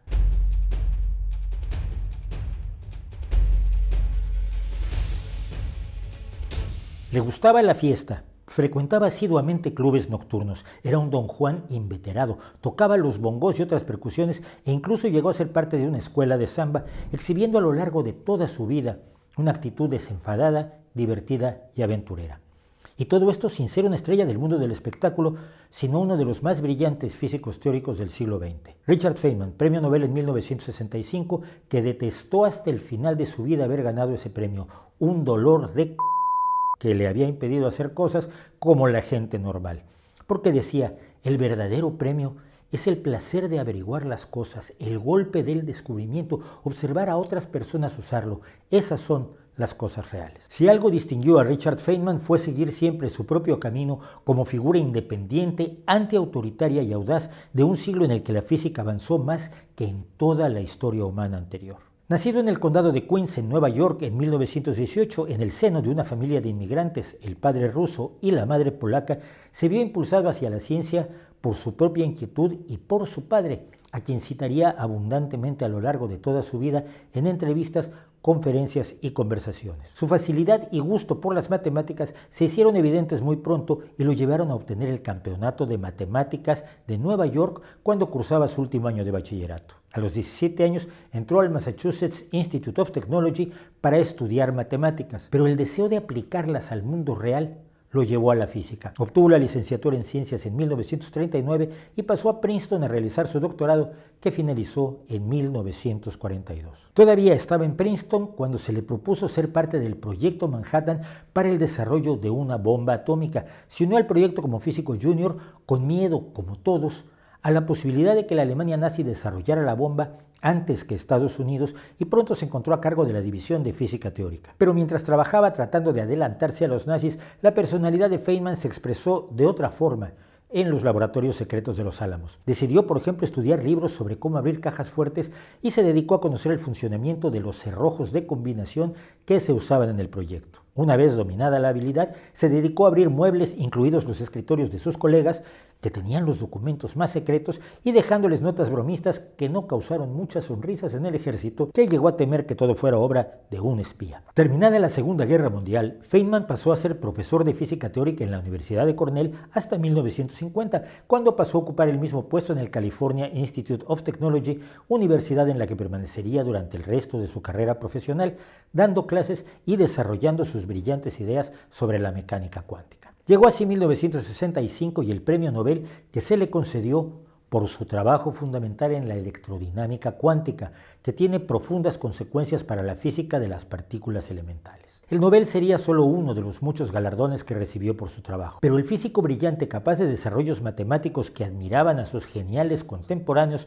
era también hombre de muchas inquietudes, algunas de ellas musicales, como su reconocida afición a los bongos, instrumento que tocaba con suficiente profesionalismo como para llegar a escribir una partitura de percusiones para un pequeño ballet en Nueva York. A él no le parecía tan extraño tener tan variados intereses. Cuando en 1964 mencionaron que tocaba los bongos al presentarlo en unas conferencias sobre física en la Universidad de Cornell, observó con sorna: en las escasas ocasiones en que me han llamado para tocar los bongos en un lugar formal, el presentador nunca encontró necesario mencionar que también hago física teórica. Feynman fue a Brasil en 2 ocasiones. En la segunda, mientras coqueteaba con unas azafatas de Pan American Airlines que se hospedaban en su mismo hotel, le ocurrieron 2 cosas relevantes. Primero, en un momento dado descubrió que tenía deseos de beber una copa sin que hubiera ninguna razón social para ello, y esto le preocupó tanto que no volvió a beber en su vida, aunque seguiría yendo a centros nocturnos para hacer apuntes de física teórica mientras las strippers hacían lo suyo en la barra o en el escenario. En segundo lugar, se interesó por la música brasileña,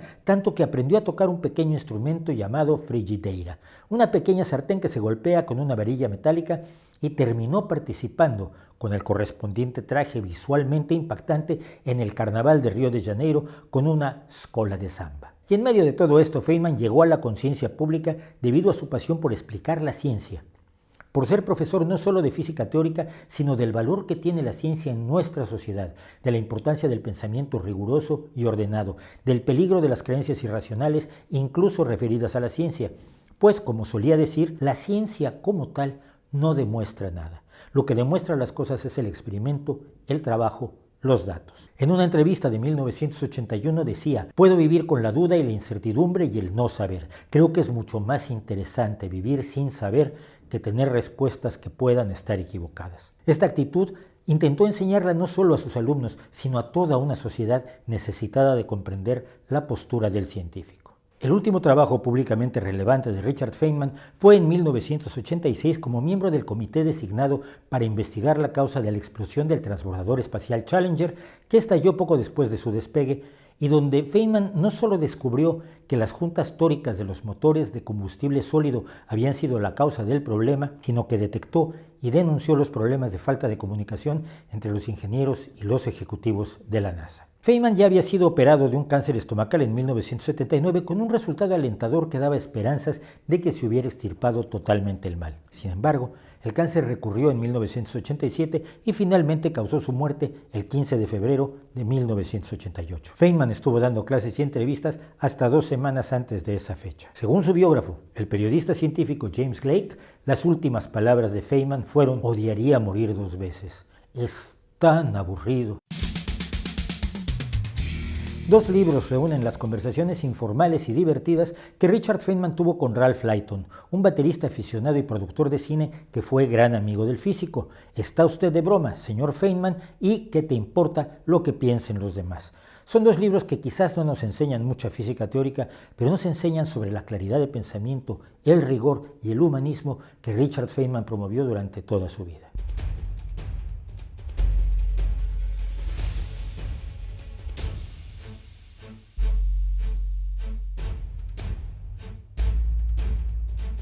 Pues esa es la historia de Feynman. Como verán, es un sujeto además que a mí me entusiasma y me apasiona porque era único y singular y se salía del camino, porque caminos son muchos, ¿no? Hay que saber ser, también hay que saber ser rebelde, porque rebelarse nada más porque sí tampoco tiene mucho sentido, ¿no?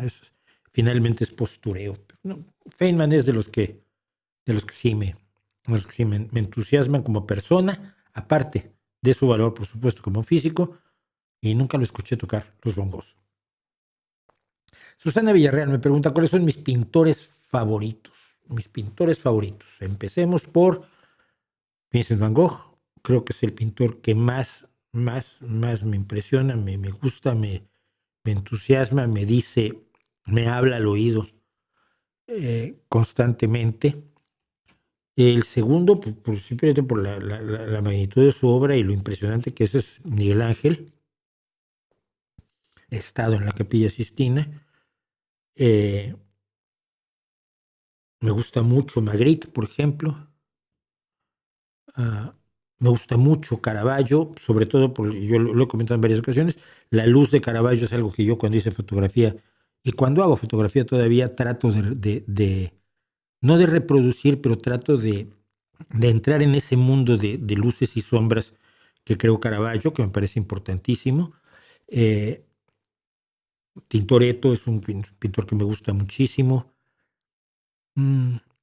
Toulouse-Lautrec creo que pintó un mundo que había que pintar y que nadie había pintado hasta que llegó él a hacerlo. Y luego los grandes maestros holandeses de la Edad de Oro.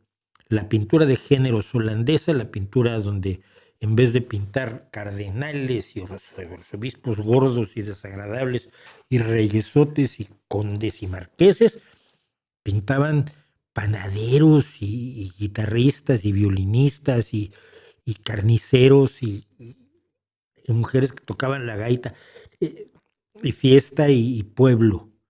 Me encanta, y cada vez que tengo oportunidad en algún museo de estos que tienen muchas cosas, me voy a las salas laterales donde generalmente tienen los cuadros que son en general pequeñitos de los grandes maestros de la Edad de Oro holandesa, ¿no? Diría que hasta ahí estaría, y luego hay un montón de... A ver, yo en un museo me la paso como los verdaderos enanos, salvo cuando hay cosas como de Jackson Pollock o de Mondrian o cosas así que no me dicen absolutamente nada. No soy amigo ni del abstracto ni de las ondas geométricas. Tres lienzos en blanco y te paras enfrente. ¡Qué emocionante! ¡Qué bonito es eso! No, eso no existe. No existe. El arte que se hace para que lo admiren intelectualmente los críticos y otros pintores, pues es arte que a mí no me dice nada, ¿no? Así que... Jorge Rubio, feliz cumpleaños. Mosca está en el espectro autista, por supuesto. Gelvita Menino dice que apenas en 2023 un paidopsiquiatra les dio el diagnóstico de autismo, nivel de apoyo 1 con altas capacidades. Todavía me la pasé en psiquiatría del Instituto Mexicano del Seguro Social con 25,000 diagnósticos, todos raros. A mí nunca me diagnosticó nadie. Si un día se me acerca alguien y me diagnostica, aquello va a ser horrible. ¿La muerte del Papa no arruinó tus vacaciones? No. Claro, tampoco me da ningún gusto, pero bueno, pues eso no es asunto mío.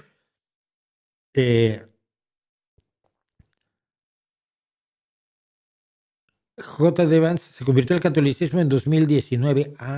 No sabía yo. ¿Y lo sabe él?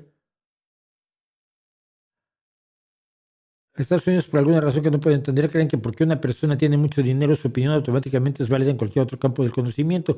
What the fuck? Pues es que eso pasa en todo, ¿no? La gente cree que un un músico de rock puede opinar de política y cree que un futbolista puede opinar de automóviles y un tenista puede opinar sobre la mejor maquinilla para rasurarse o para afeitarse, ¿no? Yo creo que es normal cuando destacamos a alguien, pues esperamos que destaque en todos los rubros, ¿no? Bueno, vamos a entrar a una cosa que a mí me dejó muy golpeado estos días. Conciencia y patrañas filosóficas. Conciencia, me atrevo a definirlo así, porque se me acaba de ocurrir, es aquella característica que tenemos que nos permite darnos cuenta de que somos nosotros mismos y que las personas que están fuera de nosotros no son nosotros mismos, ¿ok? No, no encuentro otra cosa. Yo tenía una experiencia muy peculiar de niño y de adolescente. Pocas veces me ha pasado de adulto, que que de pronto te das cuenta que estás aquí, que eres. Y es una sensación muy curiosa, muy peculiar, porque era una introspección que si hubiera tenido yo inclinaciones religiosas, igual era una cosa religiosa. No, es una cuestión neurológica interesante. Pero bueno, imagínense ustedes, yo les hablo del libro El Secreto, de Rhonda Byrne. Y les digo que, bueno, es que El Secreto habla de una conciencia universal y cuando tú quieres algo, pues el universo conspira para que lo obtengas, ¿no? Y ustedes me dirán, yo he querido muchas cosas y nunca las he obtenido. Entonces le dirán que lo está haciendo mal y que si compran el libro y le pagan dinero a esta señora o algún coach del asunto, va a lograrse esto. Por supuesto, esto es lo único que hace realidad, es los sueños del coach de tener dinero para comprarse un coche mejor, una casa mejor, una ropita mejor y comer más rico. Porque lo que es controlar el universo para que haga lo que tú quieres, pues parece que nadie lo ha logrado todavía. Pero ¿qué tal que les digo esto? Este es un libro que se llama ¿Por qué el objetivo del universo, el propósito del universo? ¡Qué emoción! ¿Alguien sabe cuál es el propósito del universo? Y se llama Philip Goff. ¿Qué les parecería más charlatanesco? ¿O les parecería igualmente charlatanesco? Esto de yo puedo manipular al universo para que haga lo que yo quiero. Quiero un mango aquí ahora y no me lo pone el universo. O esto de un señor que tiene los enormes dídimos como para decirme cuál es el propósito de existencia del universo. ¡Ay, amigos! Vamos a ver la diferencia. Pero antes voy a ponerles otro caso. Miren, tenemos aquí un señor que se llama Samuel Sanz Segarra, que fue médico y que luego empezó a hablar de la conciencia y de la supraconciencia y de las experiencias cercanas a la muerte como, yo creo que se lo cree, pero si no se lo cree, dice él que existe la vida después de la vida y que todo está imbuido de conciencia. Mi taza aquí, mi taza de los Beatles, está imbuida de conciencia y la Coca-Cola que me estoy bebiendo, es consciente, es la supraconciencia. Y hay vida después de la vida y si le pagas su libro y le pagas unas conferencias, pues él te dice, ¿no? Bueno, ¿qué tal entonces que eres este señor que levanta el dedito y te dice lo mismo? Que todas las cosas tienen conciencia, mi Scooby-Doo de plástico tiene conciencia, este ratón es consciente. Y así mis anillos son conscientes, son cuatro conciencias peleadas entre sí. ¿Dirías que es un charlatán? Bueno, mira, el problema es este. Este es este mismo señor que escribió El propósito del universo, Philip Goff, que luego en sus carteles pone doctor Philip Goff PhD, que es doctor Philip Goff, doctor en filosofía. Pone dos veces doctor para que no entiendas que no estás hablando solo con un señor que está perdiendo el cabello a una velocidad enorme para la edad que tiene, sino que además es doctor. Porque me encontré esta maravilla.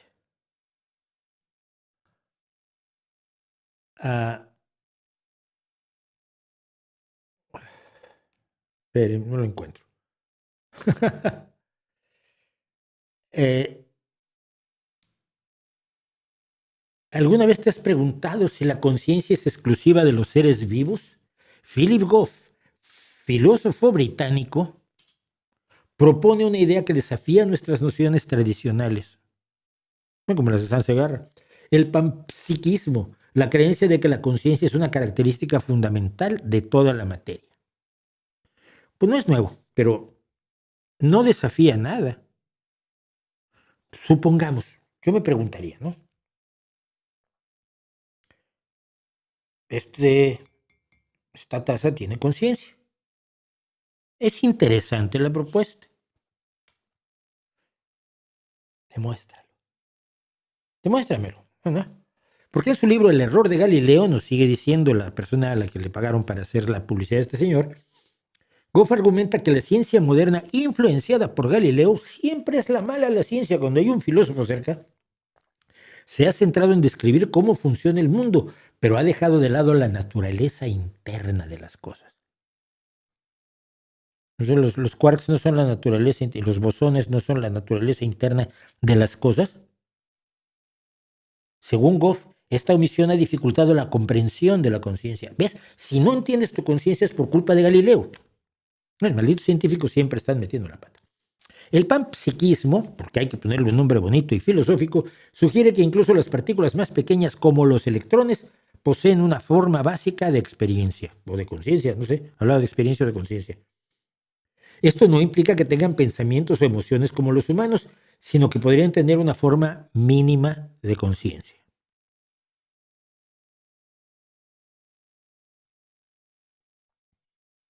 Hasta donde sabemos, la conciencia es el producto de las funciones superiores del encéfalo. Cuando hemos podido experimentar con animales, los animales que tienen un encéfalo más desarrollado, pues los animales más en general más inteligentes, son los que pueden pasar la prueba del espejo. ¿Sabe usted cuál es la prueba del espejo? Es una de las que se han diseñado para tratar de determinar si alguien es consciente de sí mismo, si un ser es consciente de sí mismo. Si un animal se ve en el espejo, ¿sabe que es él o piensa que está como mi perro, que creía que había un perro atrás del espejo? O sea, se pegaba contra la puerta para buscar al perrito que había atrás del espejo, ¿no? Eh, pero bueno, si se queda mirando, ¿se sabe que es él o ella o ello o ella o no? Pues hay una forma que han propuesto para averiguarlo, se llama la prueba del espejo, que es le pintas por ejemplo, una mancha roja aquí, a un chimpancé, a un delfín, a una jirafa, el animal que tú quieras. El animal se ve en el espejo, se hace así, sabe que eso es él, ella o ello. Está consciente de su existencia individual independiente del espejo. ¿Es una prueba eficaz? Pues parece que sí. Igual hay otras formas de conciencia que no son esas, pero en general tendemos a pensar que cuando bajas en el nivel de complejidad encefálica, pues no hay mucha conciencia del ser mismo, ¿no? Pero este es un filósofo que dice que sí. Esta visión podría cambiar nuestra relación con el entorno, ¿ves? Te puedes volver más místico. Si consideramos que todo en la naturaleza tiene algún grado de conciencia, podríamos desarrollar un sentido más profundo de respeto y conexión con el mundo que nos rodea. Bueno, sí, pero por ejemplo, si consideramos que toda la naturaleza tiene algún grado de crueldad, pues también podríamos desarrollar un sentido más profundo de cautela y retraimiento respecto del mundo que nos rodea, ¿no? Ambas creencias son equivalentes. Ambas creencias le atribuyen a las cosas una característica que consideramos, si no exclusivamente humana, sí de animales de cierto nivel. Pero vuelvo a ello, ¿qué es lo que diría uno? Demuéstramelo. Pruébalo. La idea es interesante, a lo mejor podría ser, quizás, tal vez, no sé. Pero demuéstralo. Eso no lo va a hacer. Pero te vende el libro. Y el libro del propósito del universo. Y da clases en una universidad. Que es una cosa que ya no le permitimos a un señor como este, que te anda hablando de la vida después de la vida, de la supraconciencia de las tazas también, Pero ya no lo dejamos en dar clases de eso en las universidades. Y en cambio, a este personaje, sí. ¿Estoy equivocado yo? Digo, considero que la posibilidad existe de que yo sea tonto. No son equivalentes en cuanto a su charlatanería, no son ocurrencias sacadas de la nada por conveniencia, por hacerse el interesante o por ganar dinero, por justificar su presencia en este caso en una universidad. No es una charlatanería idéntica, que solo se diferencia porque cuando te tienes el título de filósofo te pasan cualquier mamarrachada que digas, y cuando no lo tienes tenemos todos la tendencia a considerar que eres un chiflado, un embustero, un charlatán, un engañabobos, un pisafregaos. Díganmelo ustedes. Porque yo ya no sé. ¿Qué parece el análisis de Time? No he visto Time. Puede tratar el tema de que no se puede disponer de su propio dinero en cuenta de bancos y justificarlo so pena de multas. ¿Dónde fue eso? No sé dónde sea eso, pero obviamente el secuestro de las cuentas bancarias es uno de los signos iniciales de una dictadura. Europa tiene que producir sus mismas armas. Europa produce armas. Pero las más grandes empresas están en Estados Unidos y aparecerán empresas europeas. Todo esto es una tragedia. Nadie piense que yo estoy feliz de la vida, de que esto ocurra. Creo que es necesario que ocurra y prefiero que ocurra así que dependiendo de las chifladuras de un Donald Trump. Pero estamos ante las chifladuras de un Putin y ante el fanatismo enloquecido de un Xi Jinping. Entonces, pero no me hace ninguna gracia la idea de que en los países europeos ahora se vea como una posibilidad buena de negocios poner fábricas de armamento. Pero es necesario, y si es necesario hay que asumirlo. No puedo asumir yo la posición de Podemos de no vamos a armarnos porque no a la guerra. Eso ya se lo dijimos a todos, menos a Putin. Y entonces no, vamos a dejar que nos invadan. Si nos invaden, pues qué importa, ¿no? Total. Yo voy a quedar bien. Eso creen siempre estos. Japón es mayoritariamente ateo y tiene un universo musical que no te lo acabas, es una buena idea. Brahms formó parte de las 3B, Bach, Beethoven, Brahms. Bueno, ¿fuiste a ver a The Warning a Madrid? No, ya dije que no pude ir, pero me acabo de enterar de algo musicalmente maravilloso, me lo acaban de decir en el teléfono ahora, mientras ustedes veían lo de Feynman. Finalmente, después de no sé cuántos años, Fito y Fitipaldis salen de gira a fines de este año. Y vienen aquí. Y voy a ver a Fito porque Fito es mi héroe. Me parece el mejor rockero que tiene España en este momento y desde hace muchos años.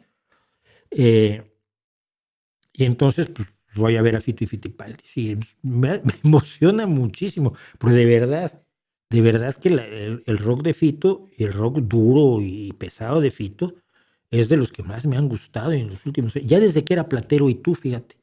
Él originalmente era el grupo Platero y Tú, y luego salió de Platero y Tú para hacer Fito y Fitipaldis. Así que, si Putin no ha podido con Ucrania, ¿por qué se sigue diciendo que quiere invadir Europa? Porque quiere. Si no ha podido con Ucrania es por el enorme apoyo que se le ha dado a Ucrania. Sobre todo el apoyo que le ha dado a Estados Unidos. En este sentido no se puede negar eso. Es decir, el apoyo económico no basta. Necesitas el apoyo tecnológico, el apoyo, por ejemplo, de los satélites. Pero si Putin a continuación invade Georgia o invade Moldavia, si Estados Unidos no participa en el apoyo a la defensa de estos países, Europa lo tiene que hacer. Pero en este momento sería extremadamente difícil. Y Putin lo sabe. Y a Europa le va a costar muchísimo. Porque no es el miedo que invadan Andalucía o Cantabria. Es que quiere recrear el imperio soviético. Y hay un pequeño detalle. Ni los ucranianos, ni los georgianos, ni los moldavos, ni los estonios, ni los países balcánicos ni los húngaros, ni los polacos, fíjate, los polacos con un presidente de derecha, quieren volver a caer bajo la bota rusa. Quieren ser parte de Europa, se sienten europeos, quieren ser parte de la Unión Europea. Y si tú defiendes la autodeterminación de los pueblos, pues entonces tienes que apoyarlos, como yo apoyo a Georgia o a Ucrania y a Moldavia. Son 3 países que tienen y a los que se está arrancando la posibilidad a través de fraudes electorales de ser parte de una Europa unificada, con proyecto. ¿Qué proyecto te ofrece Putin? Invadirte y desaparecer tu historia, tu cultura, tu idioma, tu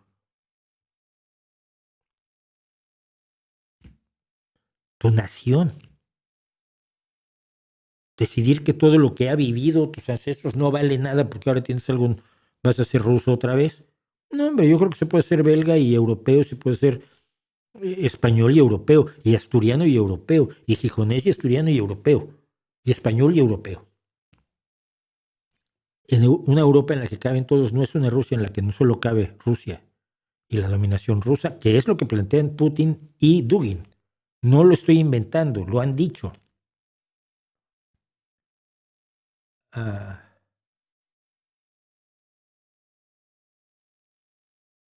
Hay que invocar a la comunidad Lost Media para buscar tu cuento. Voy a intentarlo. Gracias, Víctor Alejandro. Dicen que la democracia no funciona. Como dijo Platón, derivan en tiranías. ¿Qué? En serio, nuestra adoración a los filósofos a veces trasciende las adoraciones religiosas. Platón no tenía puta idea. La democracia que vivía Atenas no tiene nada que ver con la democracia que existe hoy. Simplemente si estudiaras historia en vez de filosofía, te enterarías cómo era la democracia de los estados-nación atenienses, griegos en general, Atenas, Esparta y Macedonia. No tiene nada que ver con la democracia que tú vives hoy. Y esa democracia ha hecho más gente feliz, ha hecho sociedades más igualitarias, ha permitido deshacerse incluso de tiranos de una manera mucho más eficaz que ningún otro sistema inventado antes. Pero las democracias efectivas no son sino del siglo XX. Y las democracias pueden recuperarse de sus errores y lo hacen con frecuencia. Yo me pregunto, dices, ¿no es precisamente la democracia americana lo que está impidiendo una dictadura? Sí, evidentemente. ¿Por qué? Porque los estadounidenses consideran que tienen derecho a participar, porque están utilizando los mecanismos democráticos como es un poder judicial independiente para emprender acciones contra un ejecutivo que se está comportando de manera dictatorial, porque creen que pueden hablar y que deben hablar y que pueden manifestarse en las calles y que pueden exigir y que pueden actuar políticamente. Lo que haya dicho Platón no le debería importar a nadie a estas alturas del partido. A nadie. Sí, unas cosas bonitas, unas cosas medio agudas en algunas cosas, pero usarlo como forma como baremo para cosas como la democracia, pues no creo que.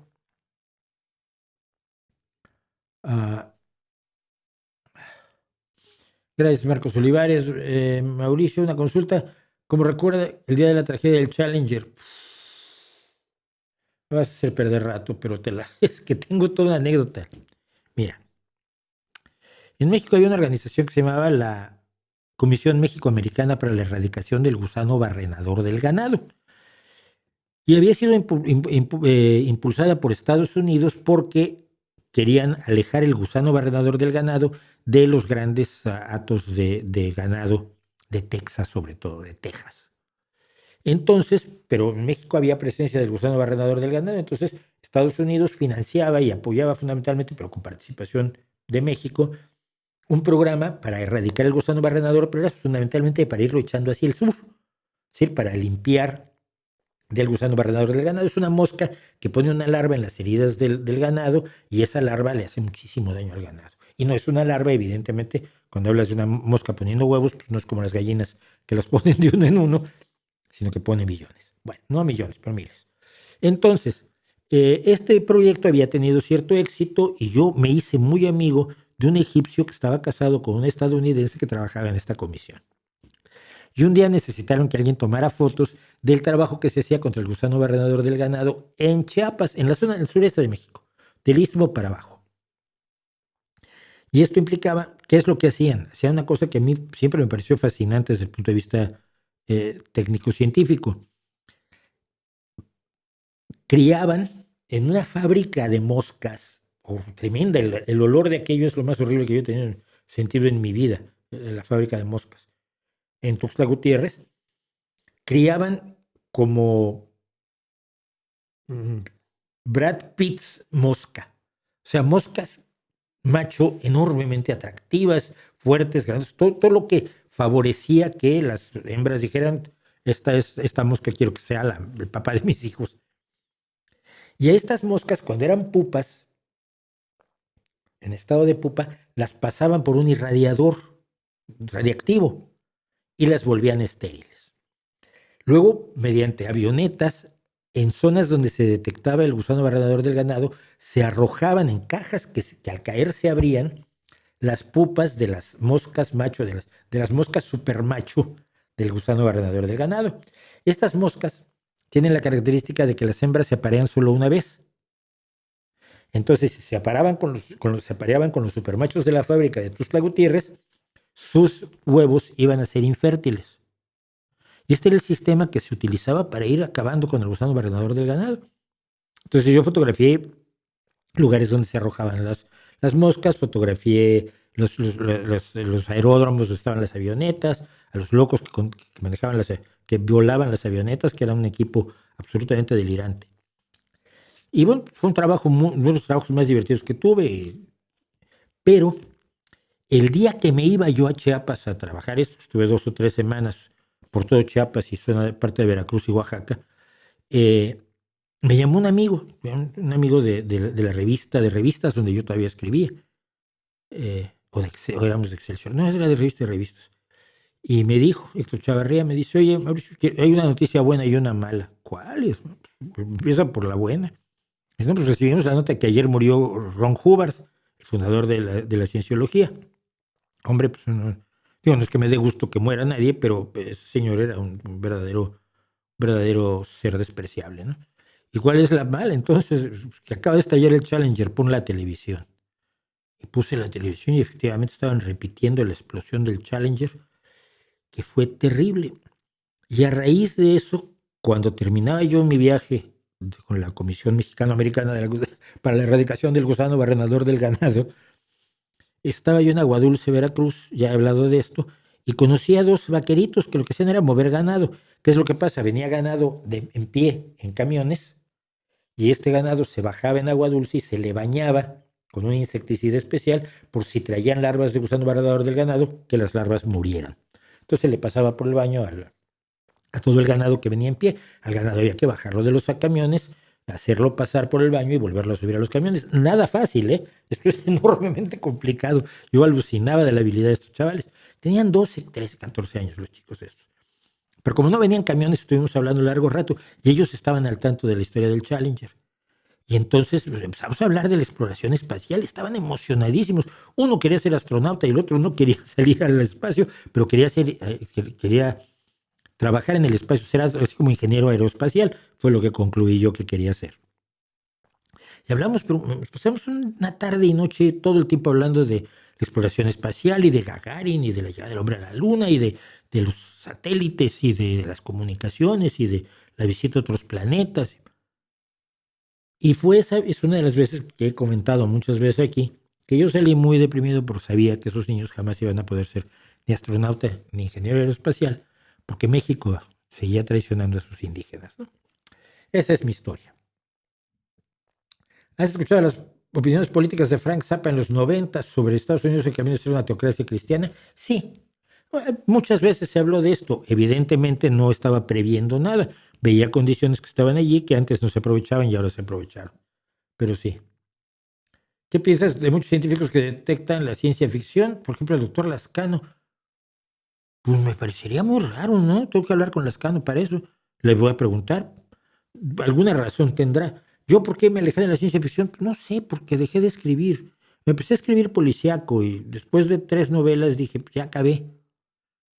Y me metí en una novela tan enormemente complicada que yo mismo me encontré incapaz de terminarla, ¿no?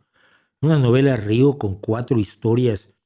Una era la vida de Vicente, los últimos días de Vicente Guerrero. La otra era una huelga, una compañía de fumigaciones en México. Y no me acuerdo, eran como 4 o 5 hilos que finalmente confluían y me era demasiado complicada. Y ya no me puse a tomar fotos. Me aburrí. Bueno, es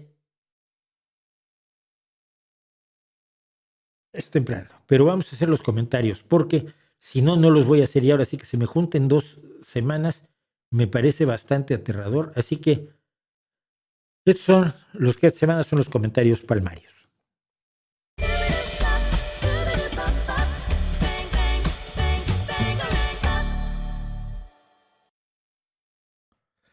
Bueno, pues decíamos, tenemos los comentarios de 2 semanas, así que sin más líos, simplemente vamos a buscar donde tengo las respuestas, porque luego no las encuentro, es rarísimo. Aquí está. Y algún día fue comentarios complementarios. Ya no sé, mientras rime a mí me vale, pero bueno, empecemos. Y está en sentido, en orden cronológico inverso. Esto fue apenas hace unas horas. Alejandro Patrón Martínez, 7294, me pregunta, ¿tiene pruebas de los secuestros de niños de parte del ejército ruso? Y esto es de las cosas que mucha gente te pregunta como siendo prorruso, pero que no se les note. Digo, ellos son fácilmente accesibles. Aquí hemos presentado muchas, incluso en este canal, las acciones de rusificación contra estos niños, aquellos niños ucranianos a los que les hacían pasear la bandera rusa y cantar una elegía a Putin en ruso, con vídeos. Y puedes ver las que tiene el Tribunal Penal Internacional y que fueron la base de la orden de arresto contra tu tío Putin y contra María Lvova Belova. Y lo enlacé a esta página de la Corte Penal Internacional que explica aquí por qué se expidió la orden de arresto contra Vladimir Vladimirovich Putin y María Alexeyevna Lvova Belova. ¿Okay? Yo sé que lo hacen muchas veces pensando en que así ya voy a demostrar que no tiene pruebas y entonces Putin es buena gente. No es. Entonces, ¿a qué se debe que Putin no esté invitado al funeral del Papa si se supone que son grandes amigos? Y me lo ponen entre comillas. Porque yo dije que Putin estaba tristísimo y fue muy pro Putin. Francisco, entonces le tuve que explicar, ¿no? Mira, Putin sí está invitado, pero informó que no va a ir porque lo limita la orden de arresto que tiene el Tribunal Penal Internacional. Como para en Italia, la Interpol tiene la obligación de detenerlo. Así que Putin no va porque no es tonto. No va a ir a ningún lugar donde lo puedan arrestar y entregarlo a la justicia para que responda de momento por los secuestros de entre 30 y 40 mil niños, que es una bajeza absolutamente terrible. Y ahora vamos rapidísimamente porque es larga la respuesta, pero es importante. Vamos temprano a nuestro premio Elton.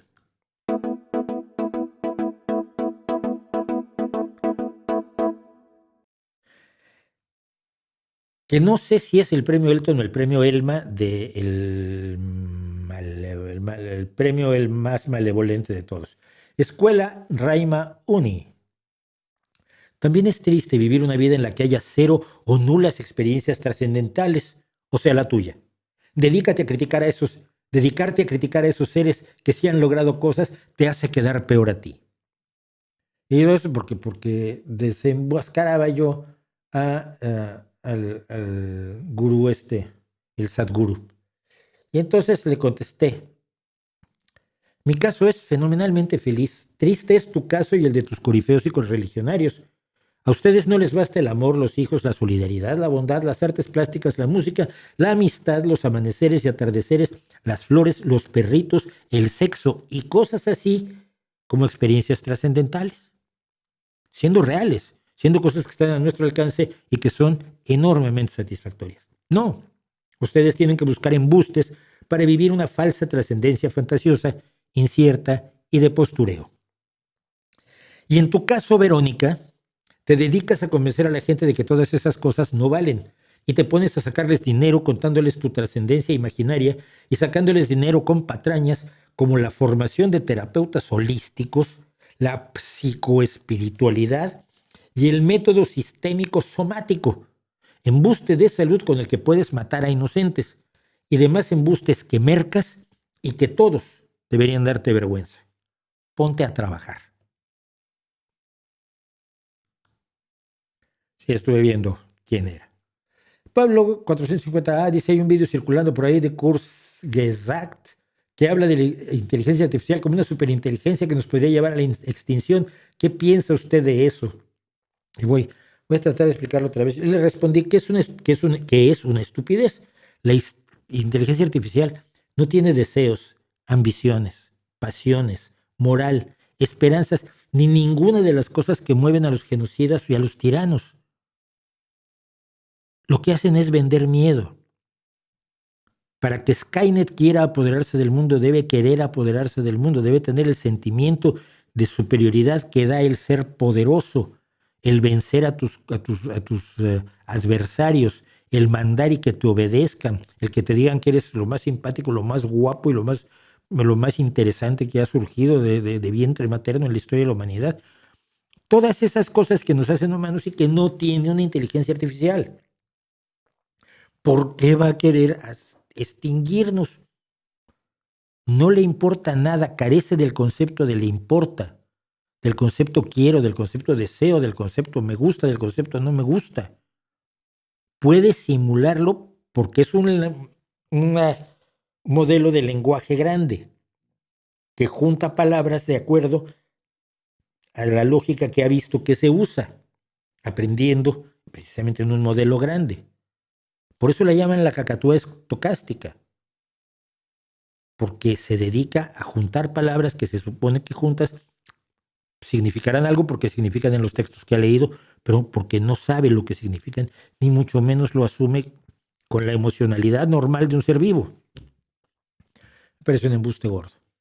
Dice Jorge Sarias 4926, señor Mauricio, he escuchado en varias ocasiones que Beethoven compuso la novena sinfonía totalmente sordo, solamente imaginando la melodía y escribiendo las notas musicales en las partituras. Sé que era un genio, pero entiendo que las leyendas populares pueden ensalzar más de lo debido a una persona y eso ha pasado muchas veces. Por eso me gustaría preguntarle, ¿es verdad esa historia de Beethoven o es una leyenda popular?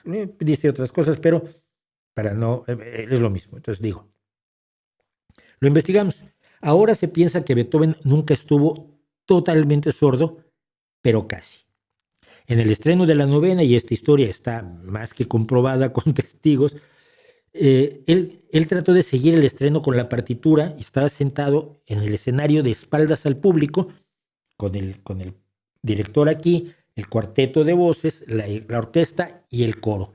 Y estaba tratando de oír algo para ver si estaba siguiendo su partitura.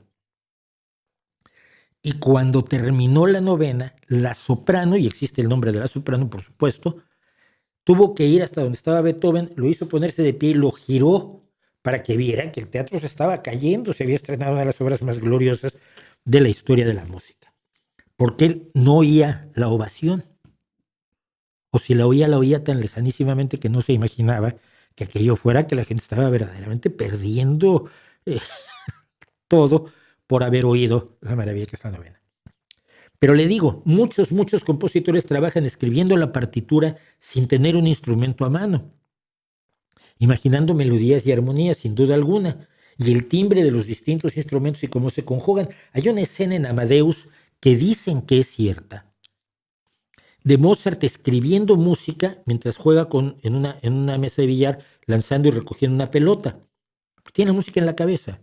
Y los grandes músicos tienen la música en la cabeza, ¿no?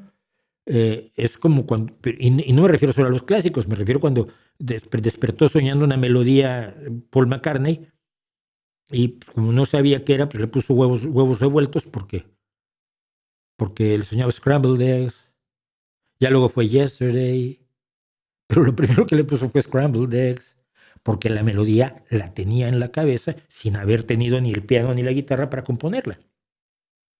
En el caso de Beethoven, según el musicólogo Theodor Albrecht, Beethoven estaba lo bastante sordo como para haber perdido del todo muchos registros que sin embargo escribió en la novela, como los agudos de los pícolos, porque hay pícolos en la novena, o los ataques de los contrabajos y los fagots, que también escribió sin poderlos ya oír. Así que, pues ahí va. Está la respuesta. Hay comentarios que son interesantes, ¿no? J. Maldonate 6320 dice, pues prefiero en esta vida y en 1000 siguientes ser colonia de España antes que de la corona británica. Nada más ver cómo es la India hoy en día. La India no había esclavos, ni marcas a fuego. Pero bueno, le contesté. Igual influye que América se independizó en la primera mitad del siglo XIX y la India se independizó en 1947. Igual influye que la colonia británica duró 100 años y la española 300. Y que la India no fue objeto de una conversión religiosa masiva obligatoria. O que su cultura y tradiciones y religiones son totalmente distintas de las que tenían los americanos en el siglo XVI y cosas así. Porque no creerás de verdad que la única diferencia entre la India, país que lanza naves al espacio, y América, continente varado en el pasado, es quien los colonizó. ¿O sí? Dice José Alfredo González, 17-18, soy católico y jamás he visto que esta religión esté buscando crecer en adeptos. No le interesa eso. Y si hay algunos que lo hagan es por conocerla mejor. Le digo yo, o sea, ¿de verdad no sabes nada de las misiones, los misioneros y cosas así? Asombroso. Y no sabes que la iglesia se fundamenta en la consigna que supuestamente dio Cristo, Marcos 16:15. Y les dijo, id por el mundo y predicad el evangelio a toda criatura. Y está una cosa llamada la Biblia, donde también el evangelio según San Mateo 28:19 ordena, por tanto, id y haced discípulos a todas las naciones. ¿Eres católico y no sabes esto? Alucino. Y sigo. Herrera Rosa me dice, hubo un dictador aquí en Chile que entregó el poder democráticamente. ¿Quién otro hizo eso? Lo pregunto porque no lo sé y me gustaría saberlo. Y es un argumento que usan mucho pro-pinochetistas. No sé si es el caso, ni afirmo que lo sea, ni mucho menos. Pero, veamos. Muchos más. Por ejemplo, Joaquín Chissano de Mozambique, Chondu Wan de Corea del Sur, Joao Figueiredo de Brasil, los sandinistas en Nicaragua en 1984, la dictadura argentina que comenzó con Videla o Julius Nyerere en Tanzania. Sin embargo, y esto hay que decirlo, ninguno de ellos estuvo bajo la presión internacional de retirarse tanto como Pinochet. Su proyecto era permanecer en el poder. De hecho, en la noche del referéndum por el no, se decía que estuvo pensando en darse el autogolpe de Estado y desconocer el resultado del referéndum. Incluso quienes lo habían puesto, Estados Unidos y el Reino Unido, le exigieron el plebiscito porque dejó de convenirles ante la debacle soviética en Afganistán y la política de glasnost de Gorbachev. La de Pinochet era la última dictadura relevante de la Guerra Fría y por lo tanto ya era inservible. Lo obligaron al plebiscito sabiendo que iba a perder y le prometieron inmunidad para la cual Margaret Thatcher llegó a la ignominia absoluta de protegerlo y darle albergue para evitar que fuera llevado a la justicia. Fue el trato que se hizo con Pinochet, no hay más. Tenemos un comentario para el que no tuve respuesta, pero van a ver por qué es importante. Carla Siguaraya Salas Zambrano 9114 dice, estoy de acuerdo. Era lo que yo hablaba sobre el tema de el retraso de los indígenas que tanto le gusta a los que no son indígenas, pero se sienten los salvadores de los indígenas. Y dice Carla, estoy de acuerdo, los indígenas requerimos acceder a lo mismo que todos, educación, salud, electricidad, internet, agua, desagüe, vivienda, maquinaria y fertilizantes para la agricultura. Cuidado, hay políticas de Estado, Perú, de enfoque intercultural, revísenlo, donde se pretende que nos quedemos en el pasado, usando la chaquitaquia, viviendo en nuestras chocitas. Cuidado, yo también valoro mi cultura, mi música, etcétera, me pongo polleras, pero cuando me da la gana y ya cuando me da la gana. Y sigo siendo indígena y espero que todos accedan mínimamente a todos los beneficios de la modernidad. Mi respuesta, le puse un me gusta, no tengo más que decir. Y cuando hablan los indígenas sobre los indígenas, yo me callo.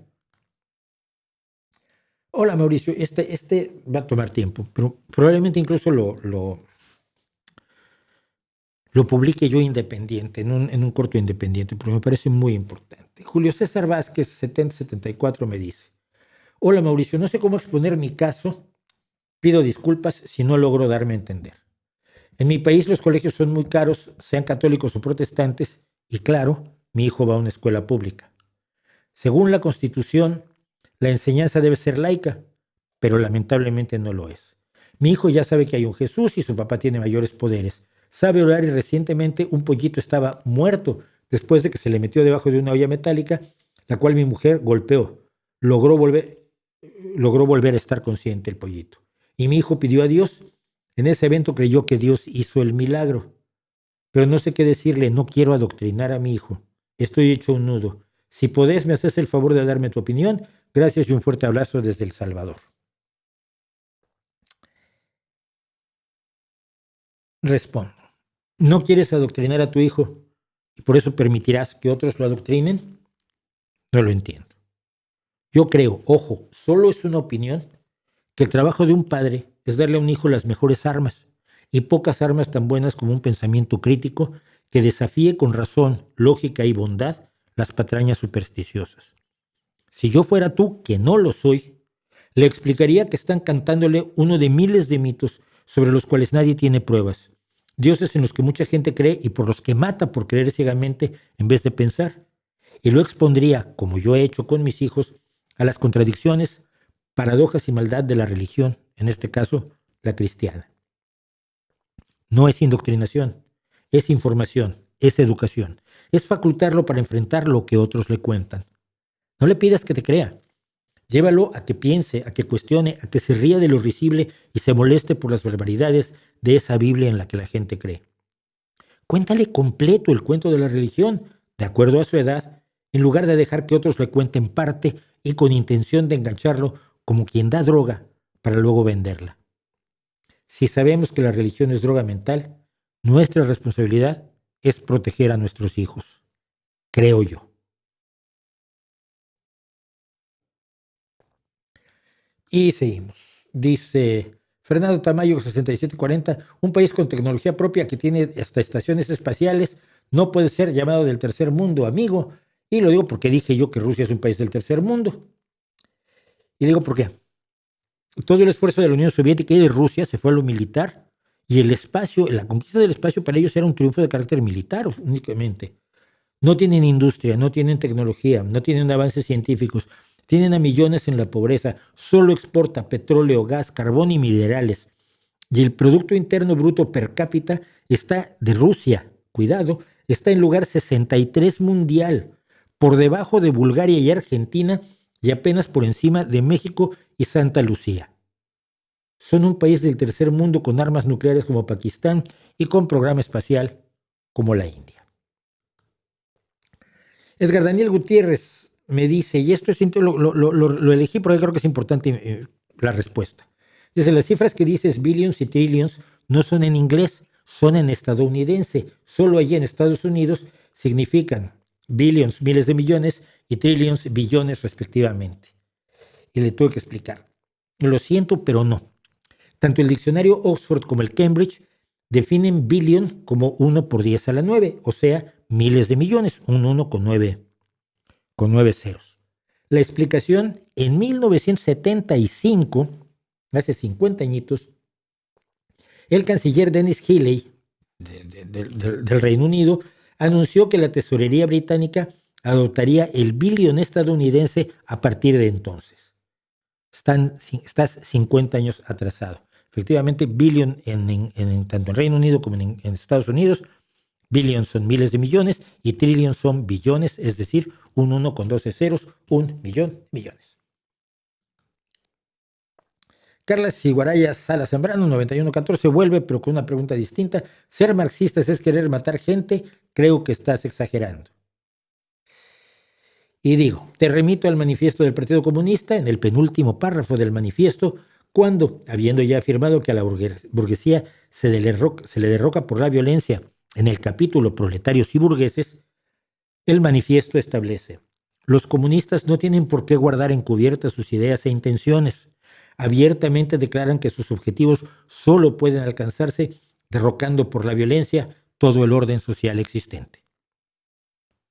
Yo no hago las noticias, solo informo de ellas. Y yo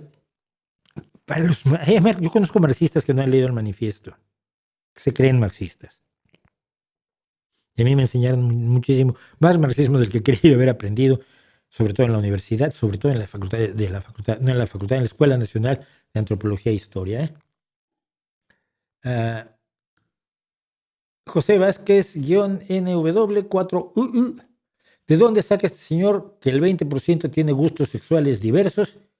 Y le digo de estudios estadísticos realizados por especialistas como estos. Esos datos los saqué de la encuesta global en 27 países sobre la comunidad LGBT y el orgullo de 2021, organizado por Ipsos, que es una compañía de encuestas que está considerada con enorme seriedad. Así que, pues de ahí lo saqué. Luego la gente cree que me invento las cosas. Esto es muy peligroso. O sea, si me he ganado alguna credibilidad, es porque nunca suelto nada sin fuentes. Y finalmente Fabricio Cichelli, o algo así, Cichelli, no sé cómo se pronuncia, 92-63. Durante los gobiernos de Perón hubo un congreso con oposición y oligarquía que estaba en su contra y no fueron llevados a la cárcel ni campos de concentración. Esto porque hay muchos que están muy molestos conmigo porque he dicho que Perón era un dictador. Explico. Perón participó de un golpe de Estado, gobernaba por decreto, cazaba opositores, fusiló a trabajadores que hicieron huelga, llenó a Argentina de nazis, está acusado de genocidio, convirtió la educación en indoctrinación, desapareció periodistas, modificó la Constitución a capricho, persiguió y desapareció opositores, controló los medios de comunicación y promovió un culto a la personalidad stalin-hitleriano. Creo que califica de dictador, podría estar equivocado. Y con eso terminamos, pues, nuestros comentarios palmarios del día de hoy. Y no duraron tanto como yo temía, pero duraron muchísimo, lo siento. Simplemente por entrar en el mundo de la locura de Estados Unidos y de la gente que está alrededor de Donald Trump, quería hablar sobre la conspiranoia y los hijos de Elon Musk. Elon Musk tiene que se sepa 14 hijos y más, al parecer, en camino. Entonces, 14 hijos se lleva con 13, con uno no, porque bueno, ese uno resultó ser un trans, y entonces ni la mantiene, ni habla con ella, ni la considera su hija, y en parte su odio a los altersexuales en general proviene de que él está convencido de que a su hija la convencieron de ser trans sin que lo fuera. Parece que ella opina distinto. Y como digo yo, pues oírlos hablar a quienes están viviendo la situación es mucho más útil. Es decir, hay efectivamente gente que es transexual, que es trans, que tiene todos los derechos del mundo y que es trans. Hay otros que lo son, al parecer, por moda, por contagio social, y entonces ahí hay que ser muy cuidadosos. Hay mecanismos para determinar hasta qué punto la expresión de una persona de yo soy un transexual o una persona transexual es cierta o no. Y habrá errores, pero sigue siendo válido. Hay gente que es muy válido que sea transexual. Hay otros que no, o hay gente que se arrepiente, o hay gente que siente que se había equivocado. La cuestión no es tan clara como la quieren presentar ni los enemigos, ni los verdaderos transfobos, ni los que muchas veces, sin ser transexuales, promueven la transexualidad entre jóvenes, llegando a ridículos como el que si a una niña le gusta el fútbol, igual es un hombre trans. No, mire, es que hay niñas a las que les gustan el fútbol y los hombres, no te preocupes. O puede ser lesbiana, pero no tiene por qué ser un hombre trans. Esa es una de las cuestiones, las expresiones de género. Me gusta jugar con muñecas, entonces eres una mujer trans. No, porque me gustan las chicas, pero también me gusta jugar con muñecas. Pero la gente que vive en los extremos no entiende ese tipo de matices. Bueno, el problema aparte de su problema con la hija trans y su problema en general con los trans, Elon Musk vive otra conspiranoia que es de lo más peligroso del mundo. Él el otro día escribió directamente en Twitter, donde yo sigo porque hay que hacer la resistencia donde está el mal. Dice, las bajas tasas de natalidad acabarán con la civilización. Esto escribió, pero en inglés, low birth rates will end civilization, Elon Musk hace un par de semanas. Y él está, por supuesto, haciendo su parte para impedir que esto ocurra. Tiene 14 hijos con mujeres diferentes. Y del Wall Street Journal hizo una investigación en la que dice que parece que hay bastantes más. Y a una de las mujeres con las que ha tenido, creo que 3 hijos, una influencer de las redes sociales de la ultraderecha, Ashley St. Clair, le dijo que para llegar al nivel de legión de niños antes del apocalipsis tendremos que usar a madres sustitutas. Es decir, déjame tener hijos con otras. Y esta mujer además está en una batalla legal contra Elon Musk por la custodia de su hijo recién nacido. Lo ha acusado de intentar comprar el silencio de ella con una suma de 15 millones de golpe y 100,000 al mes, me parece. Elon Musk ha convencido a la Casa Blanca de que busque formas de animar a las parejas jóvenes a casarse y a tener hijos.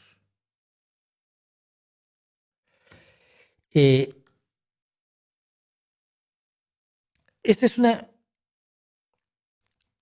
pasión de muchos tiranos, y Hitler la tuvo, por supuesto. Los bien nacidos, o sea, todo el proyecto de Hitler pasaba porque las mujeres arias no hicieran otra cosa que hacer hijos, a tal grado que no se permitía que las mujeres estuvieran en el ejército más que como secretarias, cosas así, y algunas que trabajaron en comunicación en el frente, luego no les querían pagar dinero, su dinero como veteranas de guerra, habían participado en la guerra, porque no aparecían en los registros, porque se ocultaba que había mujeres trabajando en el frente, pues las mujeres arias tenían que producir niños. Ellas eran fábricas de ametralladoras de bebés rubios. Si recuerdan ustedes, por cierto, jóvenes que se multipliquen, algunos que tengan edad recordarán cuando cayó el Imperio Soviético y descubrimos lo que ocurría en los orfanatos de Rumanía, donde había miles y miles de niños producto de la política de natalidad de la bestia que era Ceausescu y la bestia que era su esposa Yelena Ceausescu. Pues las propuestas que tiene ahora el gobierno de Estados Unidos, cortesía de Elon Musk, incluyen, por ejemplo, un bonus de $5,000 para los niños recién nacidos, que no es lo mismo que el cheque bebé de 200 euros que se da aquí en España, más una medalla de oro para las madres con más de 6 hijos, como se daban medallas a las mujeres alemanas cuando parían muchos hijos, y becas de gobierno para los jóvenes que estén en la educación superior, pero tengan hijos. Si tienes hijos, te dan una beca. No es que seas buen estudiante, se trata que si tienes hijos, ya te dan la beca. Elon Musk está convencido de que la falta de niños es la mayor amenaza a la humanidad. Ríete tú del cambio climático, ríete tú del desastre comercial de Donald Trump, ríete tú de las epidemias de virus respiratorios que estamos esperando que se vuelvan a dar. No, es la falta de niños. Vean los números, dice Elon Musk. Si la gente no tiene más hijos, la civilización se va a desmoronar. Anoten lo que he dicho. Dijo en 2021.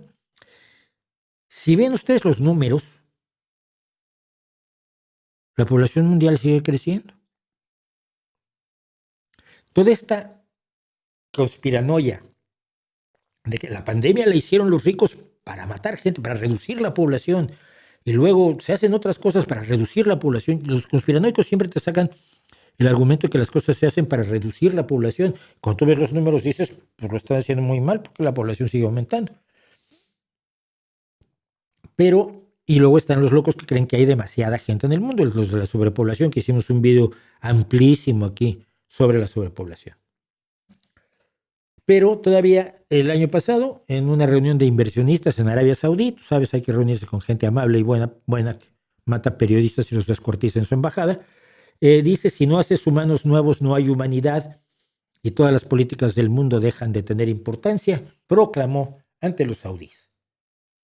Por su parte, las Naciones Unidas predice que la población mundial seguirá creciendo durante los siguientes 50 o 60 años y se espera que se equilibre al llegar alrededor de 10.300 millones, entre 10.000 y 12.000 millones es el cálculo hace unos años. Cuando yo hice el video sobre sobrepoblación, sobre el temor, la conspiranoia de la sobrepoblación, la paranoia de la sobrepoblación que se lanzó por el mundo en los años 70 y que es una estupidez total, se hablaba de que la población se equilibraría en alrededor de 11.000 millones de seres humanos y por lo tanto ya puedes planear un mundo en el que hay que darle de comer a 11.000 millones, ya no va a seguir creciendo, pero tienes el trabajo de 11.000 millones porque no va a disminuir. Pero la ultraderecha estadounidense y los movimientos ultracristianos nacionalistas están impulsando esta idea porque en realidad no es que les importe que haya baja natalidad, sino de quién es la baja natalidad, y ahí está el punto. Una de las conspiraciones que se repiten en la ultraderecha estadounidense constantemente, y Elon Musk se ha hecho eco de ella, es la idea del gran reemplazo. Y se está usando aquí en España, por supuesto, y en Europa en general se usa mucho la teoría del gran reemplazo. Los musulmanes nos van a reemplazar. Cuando tú ves los números, es con el 6% de la población, tú no reemplazas nada. Y el 6% de la población es donde hay más musulmanes que en otros países. En España estamos por el 2,5% por ahí. No tengo las cifras exactas, pero ya las hemos dado aquí. Pero la ultraderecha y los nacionalistas cristianos y los ultrablancos creen que unas élites secretas, por supuesto, como todo, manipulan la inmigración, la economía y la fertilidad para eliminar a los europeos blancos. No sé por qué lo harían, pero bueno, lo harían, dice. Entonces, como si han caído la natalidad en algunos países especialmente opulentos, Estados Unidos 2% de 2023 comparado con 2022 y 1% cada año desde 2008, sí se reduce la natalidad en algunos países.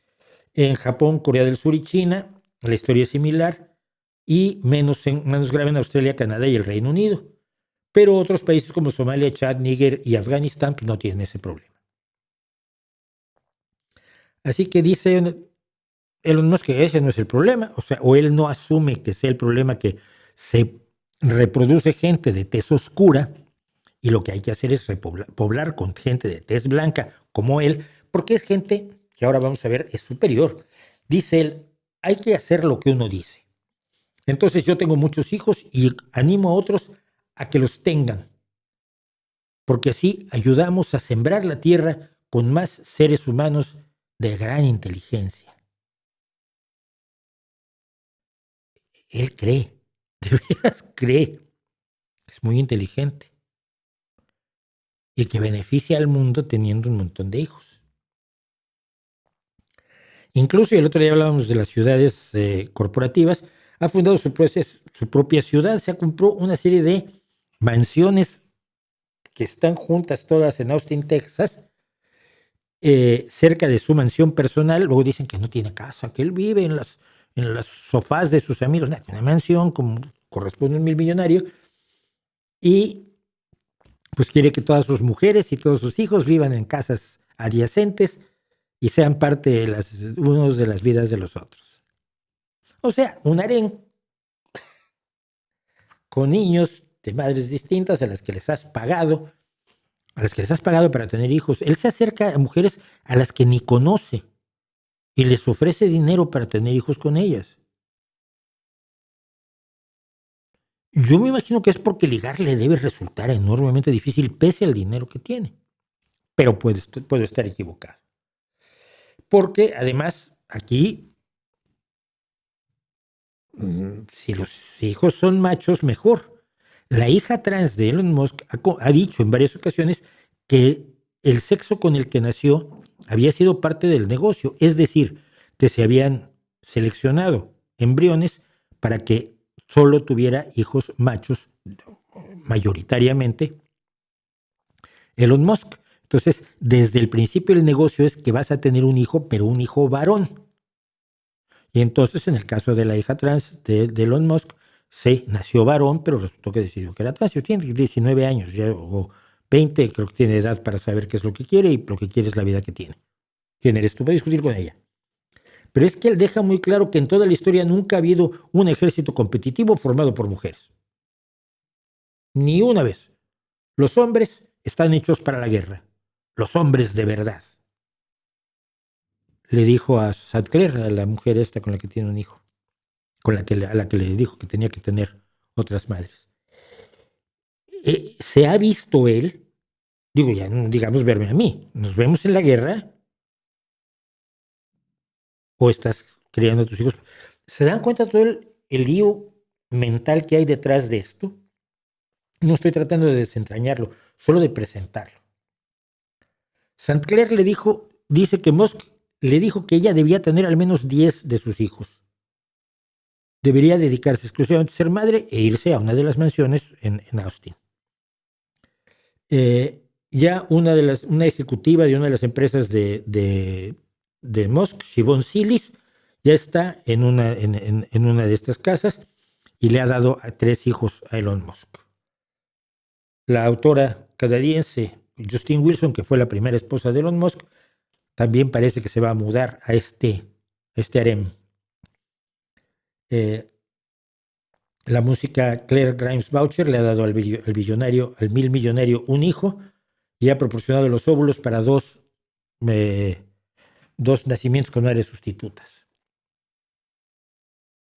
Y además, como les digo, Musk le manda mensajes a mujeres que le parecen correctas y les dice: te ofrezco la maravillosa oportunidad de tener a mis hijos y te doy un montón de pasta. Yo soy defensor de la prostitución libre, siempre lo he dicho. O sea, si una mujer opta dentro de los límites razonables de la libertad, nadie opta tampoco por trabajos horrorosos que hacemos por ganar dinero. Si una mujer dentro de esos niveles opta libremente por la prostitución, me parece muy bien, pero enganchar a la gente para la prostitución ya es otra cosa. Decirle, te doy dinero si tenemos sexo. No, porque estás induciendo a la gente a hacer algo que probablemente no se había planteado, pero que con el atractivo del dinero, pues la puedes obligar o llevar a hacer algo que no estaba en su plan de vida. La inducción a la prostitución es otra cosa, y sobre todo tratándose de alguien que tiene todo el dinero. Por ejemplo, un caso, una mujer que hace campañas de criptomonedas para Trump, o sea, tiene pero todo el paquete. Tiffany Fong le dijo al Wall Street Journal que ella nunca había conocido a Musk cuando él, a través de las redes sociales, le propuso: ten mis hijos. Y cuando ella dijo que no, pues le quitaron la cuenta de Twitter o de X. La creencia de que pasan estas cosas, que existe el posible gran reemplazo, que está reduciéndose la población mundial cuando los números te dicen que no es así,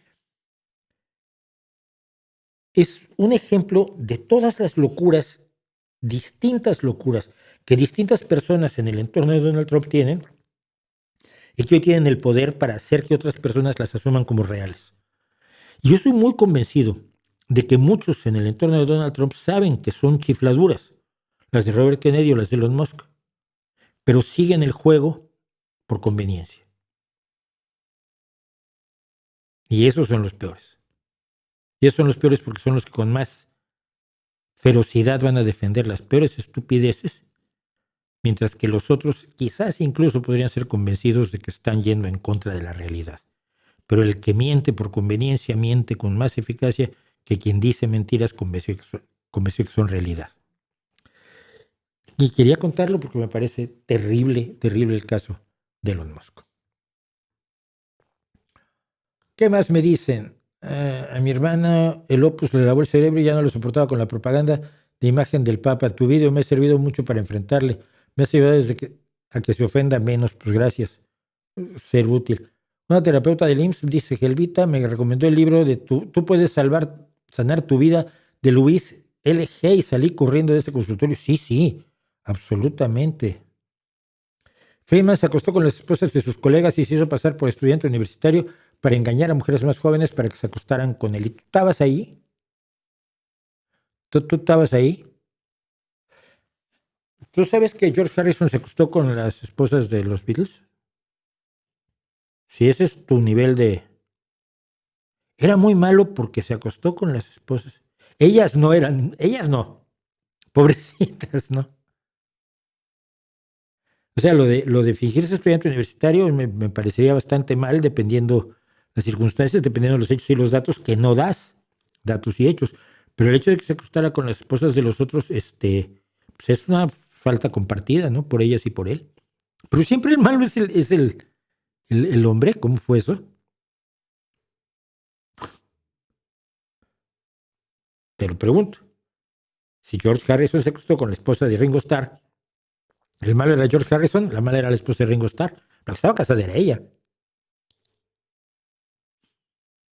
Sí, cuando sacamos del cajón una infidelidad como si fuera algo extrañísimo en el universo, un universo de gente totalmente fiel y de pronto hay una infidelidad. Mira qué malo era.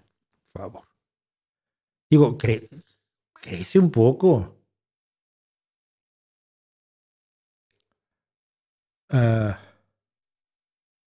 Creer en la vida después de la muerte y en un Dios a quien adorar por obtener 2 vidas o 3 como en Nintendo, pues es el terror de que la vida de hoy, hoy tenemos sea la única oportunidad, dice Ramón Monroy. Y sí, pero es la única oportunidad que tenemos. Por eso disfrútala, vívela al máximo. Disfruta todas esas cosas que le dije yo a la curandera esta holística, metapsíquica, que debería poder disfrutar sin necesidad de inventarse trascendencias místicas. Dice Vidal Dorazo que Fito y Fitipaldis, uno de mis grupos favoritos, ojalá pueda ir a España a verlos porque nunca salen de ahí cuando hacen gira. Nunca he hecho gira internacional, Fito. A mí me parece un rockero, por lo menos a nivel latinoamericano, a nivel hispanoparlante, que debería hacer giras en toda América Latina. A ver, tiene un lenguaje musical espectacular. Y fíjate, conozco a una compañera y amiga queridísima, la adoro, que fue la encargada de conciertos en la Unión, en la Semana Negra durante muchos años y actualmente trabaja en el Teatro de la Universidad Laboral aquí en Gijón. Yo todavía la veo cuando voy a conciertos. Fui a ver a John Mayall y pues, hola Susana. Hace poco fui a ver a Jethro Tull, a Ian Anderson, y pues, hola Susana, ¿no? Siempre me la encuentro, está allí a cargo de cuestiones del teatro. Y hablábamos, porque yo sé que es fan de Fito y Fitipaldis. Algún día le dije, oye, tú te gusta mucho Fito, ¿no? Y dice, uy, sí, ese es uno de mis grupos favoritos. Sí, y estuvieron aquí hace 3 meses y es el mejor sonido que he oído en mi vida. Sí, si tú has oído a todo Dios en conciertos de todos lados, decir eso me impresionó. Ya luego le dije, ¿por qué no me avisaste? Es que no sabía que te gustaba Fito, mira. Así que, ¿piensas que el pueblo americano tenga las agallas de sobrevivir a Trump? Yo creo que sí, el pueblo estadounidense, pero el pueblo americano es un poco más grande, porque va desde Alaska hasta la Patagonia, y pues, ahí hay mucho americano, ¿no? Pero estadounidense sí.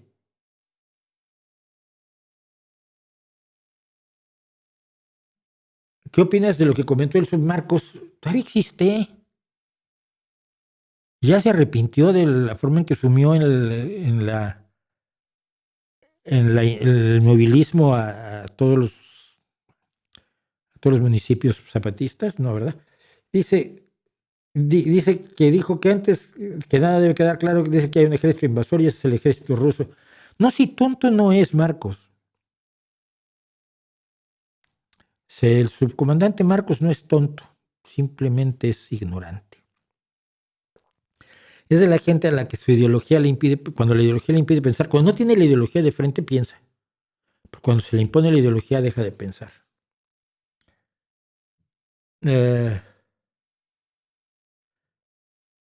Javier Manguera, saludos desde Esmeraldas en Ecuador, yo lo sigo mucho y su libro, No por Dios, súper buenazo. Oye, muchas gracias. Todavía, y no se ha podido reeditar, hombre. Pero bueno, aquí está. Aquí está, No por Dios. Con Giordano Bruno en la portada, foto mía, tomada en Campo de Fiori, en Roma. Y está en versión digital para quien lo quiera. ¿Qué opina de Jesús Huerta de Soto? Que si oigo su nombre otra vez ya van a ser 2. No tengo idea quién sea. En varios canales hablan de cómo saber si tu harina es de insectos. Eso es estupidez enorme. Ya hablan de la Agenda 2030. Le atribuyen todo a la Agenda 2030. Es una cosa increíble. Y nomás por eso, por molestarlos también traigo esto, que es el símbolo de los 17 objetivos sostenibles de lo que llaman la Agenda 2030. Pero fíjate, Erika, es buena observación. Dice Erika G. Ballinas Niño, para estar preocupados por la natalidad baja, no garantizan vacunas donde previenes de enfermedades que sí pueden matar o dejar con secuelas a los niños. En Guatemala, gracias Josué. CEP pide detener la tradición de preferir tener mascotas que hijos. En la actualidad, tener mascotas como perros y gatos, eso lo dijo en Tabasco la secretaria de Educación.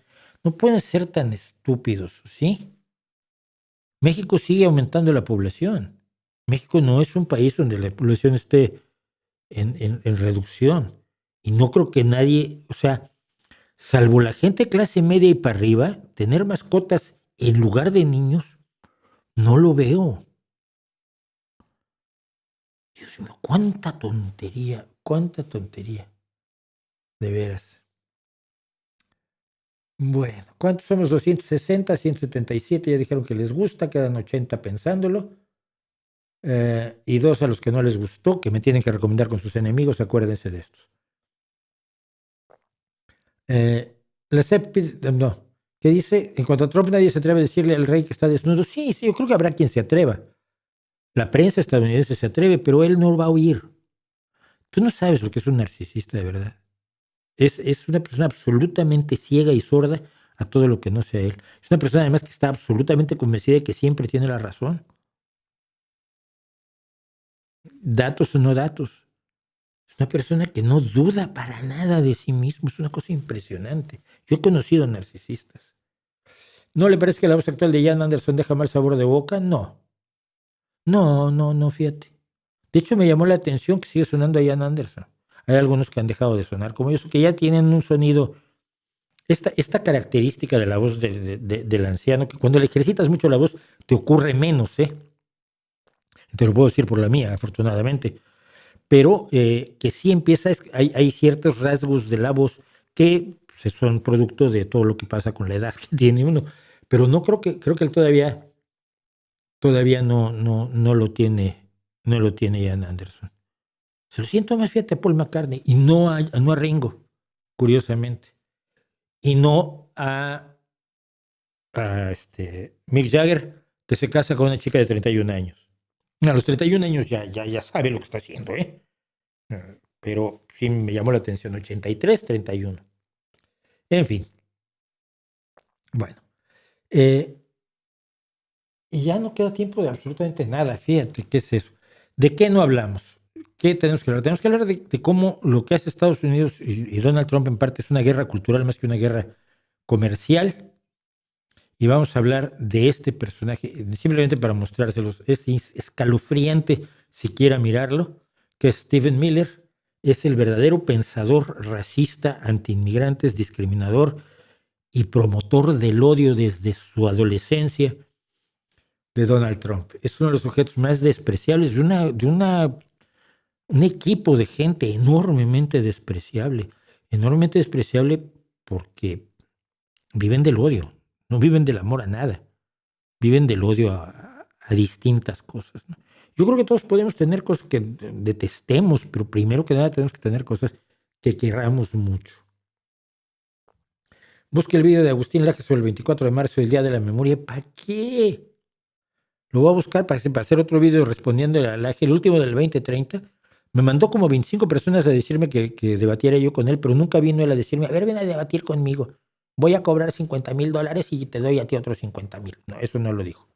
Entonces, lo veré lo que dijo Laje.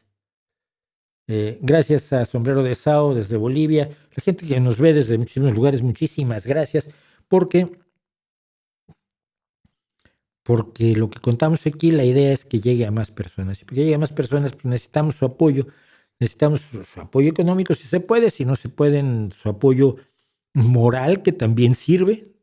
Como dicen que dijo una vez Pancho Villa cuando alguien se quedó sin munición, miénteles la madre que también duele. El apoyo moral es útil y por supuesto el apoyo recomendándonos con sus amigos, con sus enemigos, con su familia. La idea es que aquí hay ideas y lo que a mí me gusta es difundir esas ideas, que lleguen a gente que las analice, que las piense, que no piense como yo, pero que piense. Más que sentir, más que creer, más que convencerse de que porque alguien dijo algo bonito o porque alguien bonito dijo algo, ya es verdad, sino porque hay que analizar las cosas con la mente, con el pensamiento, con la razón, con la lógica. Son las 10 de la noche. A los 269 que me están viendo en este momento, muchísimas gracias por acompañarnos. A todos los que ya se fueron, muchísimas gracias por habernos acompañado. Y la próxima semana nos vemos aquí. El miércoles, decía yo, vamos a tener muy probablemente o la historia del ateísmo o algo u otra cosa que estoy también cocinando. A ver cuál de las dos tenemos. También hemos estado mucho metidos en religión últimamente y quisiera yo, si posible, variar, pero no lo sé, no sé qué va a pasar. Y el jueves nos vemos aquí a las 7 de la noche, como todos los jueves, desde hace 231 capítulos, salvo 2 jueves que nos hemos saltado. Nos vemos aquí. Y mientras tanto, como siempre les digo, como siempre les pido, como siempre comento, ahí les dejo mi reputación para que la hagan pedazos.